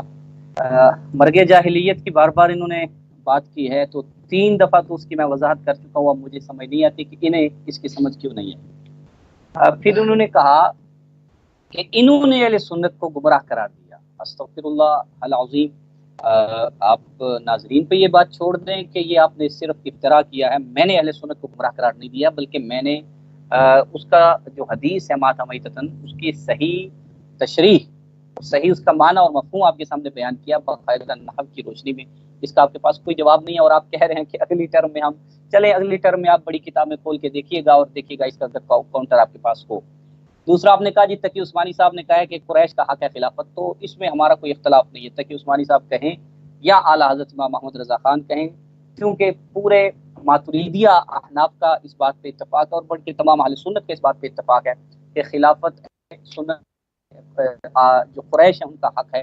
ہم آج بھی مانتے ہیں کہ قریش کا حق ہے، لیکن اگر انعقاد خلافت ہو رہا ہو تو تب ٹھیک ہے، انعقاد خلافت کی بات ہے، اس میں تو کوئی اختلاف نہیں ہے. اس میں آپ نے ہمیں تکفیر بھی ہماری کر دی، ہم نے آپ کی تکفیر نہ کی لیکن آپ نے ہماری تکفیر کر دی، ہمیں کافر قرار دے دیا آپ نے کہ آپ منکر ہو گئے. استغفر اللہ، ہم بھائی منکر نہیں ہوئے. رسول اللہ کا حکم ہے کہ خلافت کے اندر قریش کا انتخاب کیا جائے، ہم اس بات کو مانتے ہیں جب بھی خلافت کا انعقاد ہو. اور میں نے یہ بات استرار کی تھی کہ استعمار کا غلبہ ہمارے علاقوں میں ہوا، اور اس کے بعد سے ایک جو نسل سیکولر اور لبرلز کی پیدا ہوئی یہاں پہ یہودی اور یعنی فرنگی تعلیم کے نتیجے میں، وہ پوری طرح ان کو استعمار نے اور شیطانی قوتوں نے یہاں پہ غالب کر دیا. تو وہ یہاں پہ باقاعدہ طور پہ مزاحم ہیں، اور قتل تک اور انتہائی حدوں تک بات جاتی ہے. اور لوگ یہاں پہ اہل سنت کے وہ پوری طرح کوشاں ہیں کہ نظام مصطفیٰ یعنی خلافت راشدہ کا نظام قائم کیا جائے. اس کے اندر وہ پوری طرح کوشش کر لیں، لیکن استرار یہ ہے کہ استعماری قوتیں اس وقت غلبہ کیے ہوئے ہیں. اس استرار کو اگر یہ نہیں سمجھ سکتے تو میں سمجھتا ہوں کہ ہر مومن تو سمجھ سکتا ہے، ہر مسلمان، ہر ناظر. آپ کی مجھے سمجھ نہیں آتی کہ کیوں. پھر پچھلی ٹرم میں انہوں نے کہا کہ شیعہ کا دعویٰ ہے فقط کہ قریش کا ہمارے پاس امام ہے. تو میں کہتا ہوں کہ صرف دعویٰ ہے، دعویٰ کوئی بھی کر سکتا ہے. دعویٰ تو اسماعیلیہ کا بھی ہے کہ اس ٹائم ہمارا امام موجود ہے، وہ بھی برحق ہیں. دعویٰ تو اور بھی بہت سارے لوگوں کا ہے، ٹھیک ہے. ابھی بھی بہت سارے لوگ کوئی بھی دعویٰ کر دے تو وہ دعویٰ کرنے کے ساتھ برحق ہو جائے گا، تو کچھ نہیں رکھتا، ٹھیک ہے. ابھی اگر آپ دعوے کی بات کرتے ہیں تو اسماعیلیہ کو ان کے پیچھے آپ دعوت دیں کہ آؤ سب مل کے ان کے پیچھے چلیں، ان کے پاس امام موجود ہے جو دکھ بھی رہا ہے اور جو ڈائریکشن بھی دے سکتا ہے اور جس کو ہم بھی دیکھ سکتے ہیں. یہ ساری چیزیں اپنی کتب سے حوالہ دیا حجت کا. یہ حجت کا جو معاملہ ہے اس کا خلافت سے کیا تعلق ہے، ٹھیک ہے. اس کا یہ دوسرے معارف اور تصوف کے حقائق کے ساتھ تعلق ہے، ٹھیک ہے. یہ ہمارے اوپر حجت نہیں ہے، نہ آپ نے اسے ہماری سند کے ساتھ پیش کیا، نہ سند کو کی تصحیح کی، کچھ بھی نہیں. یہ تمام باتوں کا میں سمجھتا ہوں وائنڈ اپ میں نے کیا. ایک باتوں کو ناظرین پہ میں اپنی گفتگو چھوڑتا ہوں، وہ خود فیصلہ کریں گے. اور میں دیکھ رہا ہوں کہ علی شریفی صاحب کافی پریشانی محسوس کر رہے ہیں کہ آج کیا ہوا. بہرحال اگلے مناظرات کے لیے بھی میں تیار ہوں، وہ انشاءاللہ ضرور مناظرات ہوں گے، اور اس کا جو وقت کا طے کرنا ہے وہ انشاءاللہ بعد میں آپریٹرز جو ہیں ان کے ساتھ مل کے انشاءاللہ ہم طے کریں گے. بہت شکریہ، بہت شکریہ حافظ صاحب، السلام علیکم. نہایت شکر گزار ہیں آپ کے ٹائم دینے کے لیے، اور الحمدللہ کہ ایک اچھی اخلاقی دائرے کے اندر اور علمی گفتگو رہی. اگرچہ موقف اور مناظر مختلف تھے، اور ابھی تک جو تصویر اہل سنت کی بنی ہوئی ہے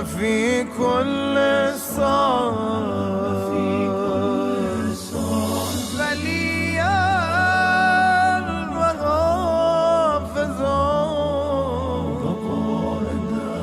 وقائدا وناصرا ودليلا